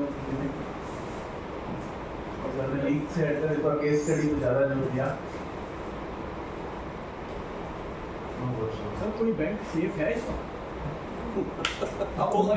बुक्स में तो सेफ है, देखिए नहीं तो पहले तो ऐसा था पीसीए लग गया था, पीसीए लगा था तो 2 बैंक्स को छोड़ के सारे बैंक अनसेफ थे बुक्स में, खाली विजय और इंडियन बैंक। आज की डेट में कोई भी पीसीए में नहीं है, तो ऑन द रिकॉर्ड तो सारी क्योंकि सेफ। जब नीरव मोदी वाला हुआ था मैटर तो उसमें ये 1/3 ऑफ बैलेंस शीट थी, 14,000 का होता ऑलमोस्ट 38,000 करोड़ की बैलेंस शीट। नहीं 1/3 तो नहीं होगा क्योंकि ये नहीं कहता सर मैंने देखा था उनकी बैलेंस शीट 38,000 करोड़ की थी और 14,000 14,000 का बॉस हो नहीं सकता क्योंकि एक नॉर्मल जो पंजाब सिंध बैंक टाइप कर दी वो भी 1.5 लाख करोड़ का था। तो वो ये थोड़ी बैलेंस शीट गलती नहीं हो सकती वो मतलब अपने आप में हमने अलार्मिंग सा कर दिया। लेकिन अब हाँ, ये है कि उसके बाद फिर पीएमसी बैंक अभी इंडसइंड को देख लो ना। हाँ, अभी इंडसइंड अकाउंट बैंक में ये 2000 करोड़। ये ऑडिटर ने नहीं निकाला, ये तो हमने ही अपने आप बताया है। नहीं, आरबीआई ने प्रेशर डाला।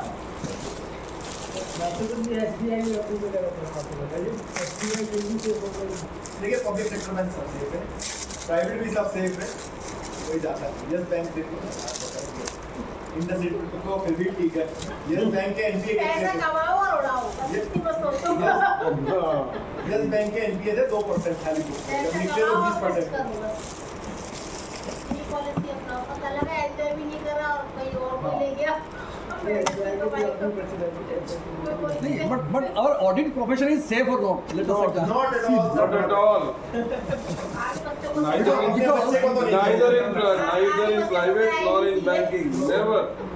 नहीं, आजकल तो क्या है, अगर कोई फ्रॉड या कुछ निकल गया तो आपको सीबीआई और ईडी वाले बुला लेंगे, ऑडिटर्स भी बुला लेंगे। वहाँ फिर वो आप सारे कागज दिखाओ। अच्छा, उसके बाद में फिर इंस्टीट्यूट बुला लेगा। ऑडिट तो अब ये है ना, जैसे आप बताया, मैंने वो 78 साल का बुजुर्ग है जिसका पंजाब से बैंक में केस है, वो बेड रिडन है ऑलमोस्ट। सीबीआई, ईडी, आईसीआई सब और क्या है, करेगा क्या?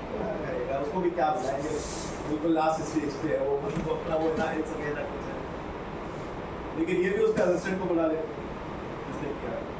बट सर बेनिफिशियल पकड़ में नहीं आता। नहीं, अल्टीमेटली बैंक की चैनल से तो पैसा गया है। वो पकड़ा गया, हिमांशु मिश्रा है, उसको पकड़ लिया, जेल भी हो आया, बेल पे भी है, और उसका ये स्टेटमेंट है कि मैं बैंक में आया ही फ्रॉड। और जब उसकी 4 ब्रांचेस देखी, सब में उससे फ्रॉड।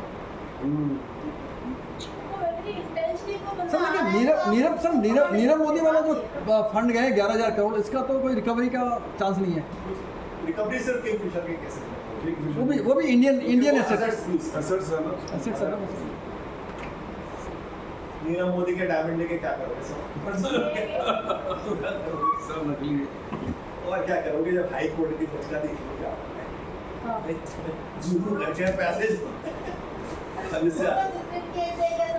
और आज और एक नई चीज तो अर्पणी मैंने अभी अखबार में टाइम्स ऑफ इंडिया में है, एक सिंबोली शुगर मिल करके एक अकाउंट है, बहुत बड़ा हाँ, अकाउंट। सिंबोली. उसके अंदर ये डायरेक्टर जज बनने से पहले, मतलब तुम जज बन सकते हो, उससे पहले इंक्वायरी नहीं होती। हाँ. बट सर वो पहले वकील थे ना, वकील से तो जज बने हैं। वो लोग भी तो कह रहे हैं वो भी कोई सिस्टम होता होगा ना, वकील से जज बन रहे हैं आप, कुछ दिया होगा। Naturally, understood. ये कोई नेता होता है, केजरीवाल होता है, तो इतनी पूरी ये बोला है जो पैसे नहीं वो गलत रिपोर्टिंग ये सब डिस्कशन चल रहे बाहर अगेशी बहुत सारे केस स्टडीज और मैं आज से रिक्वेस्ट करूँगा, मैं आज आए स्मॉल डेवलपमेंट हम सब की तरफ से अगेशी को एक फोटो क्लिक करना अभी आपका वो बड़ा अच्छा होता है गिफ्ट जो है। Thank you. एक मिनट सर।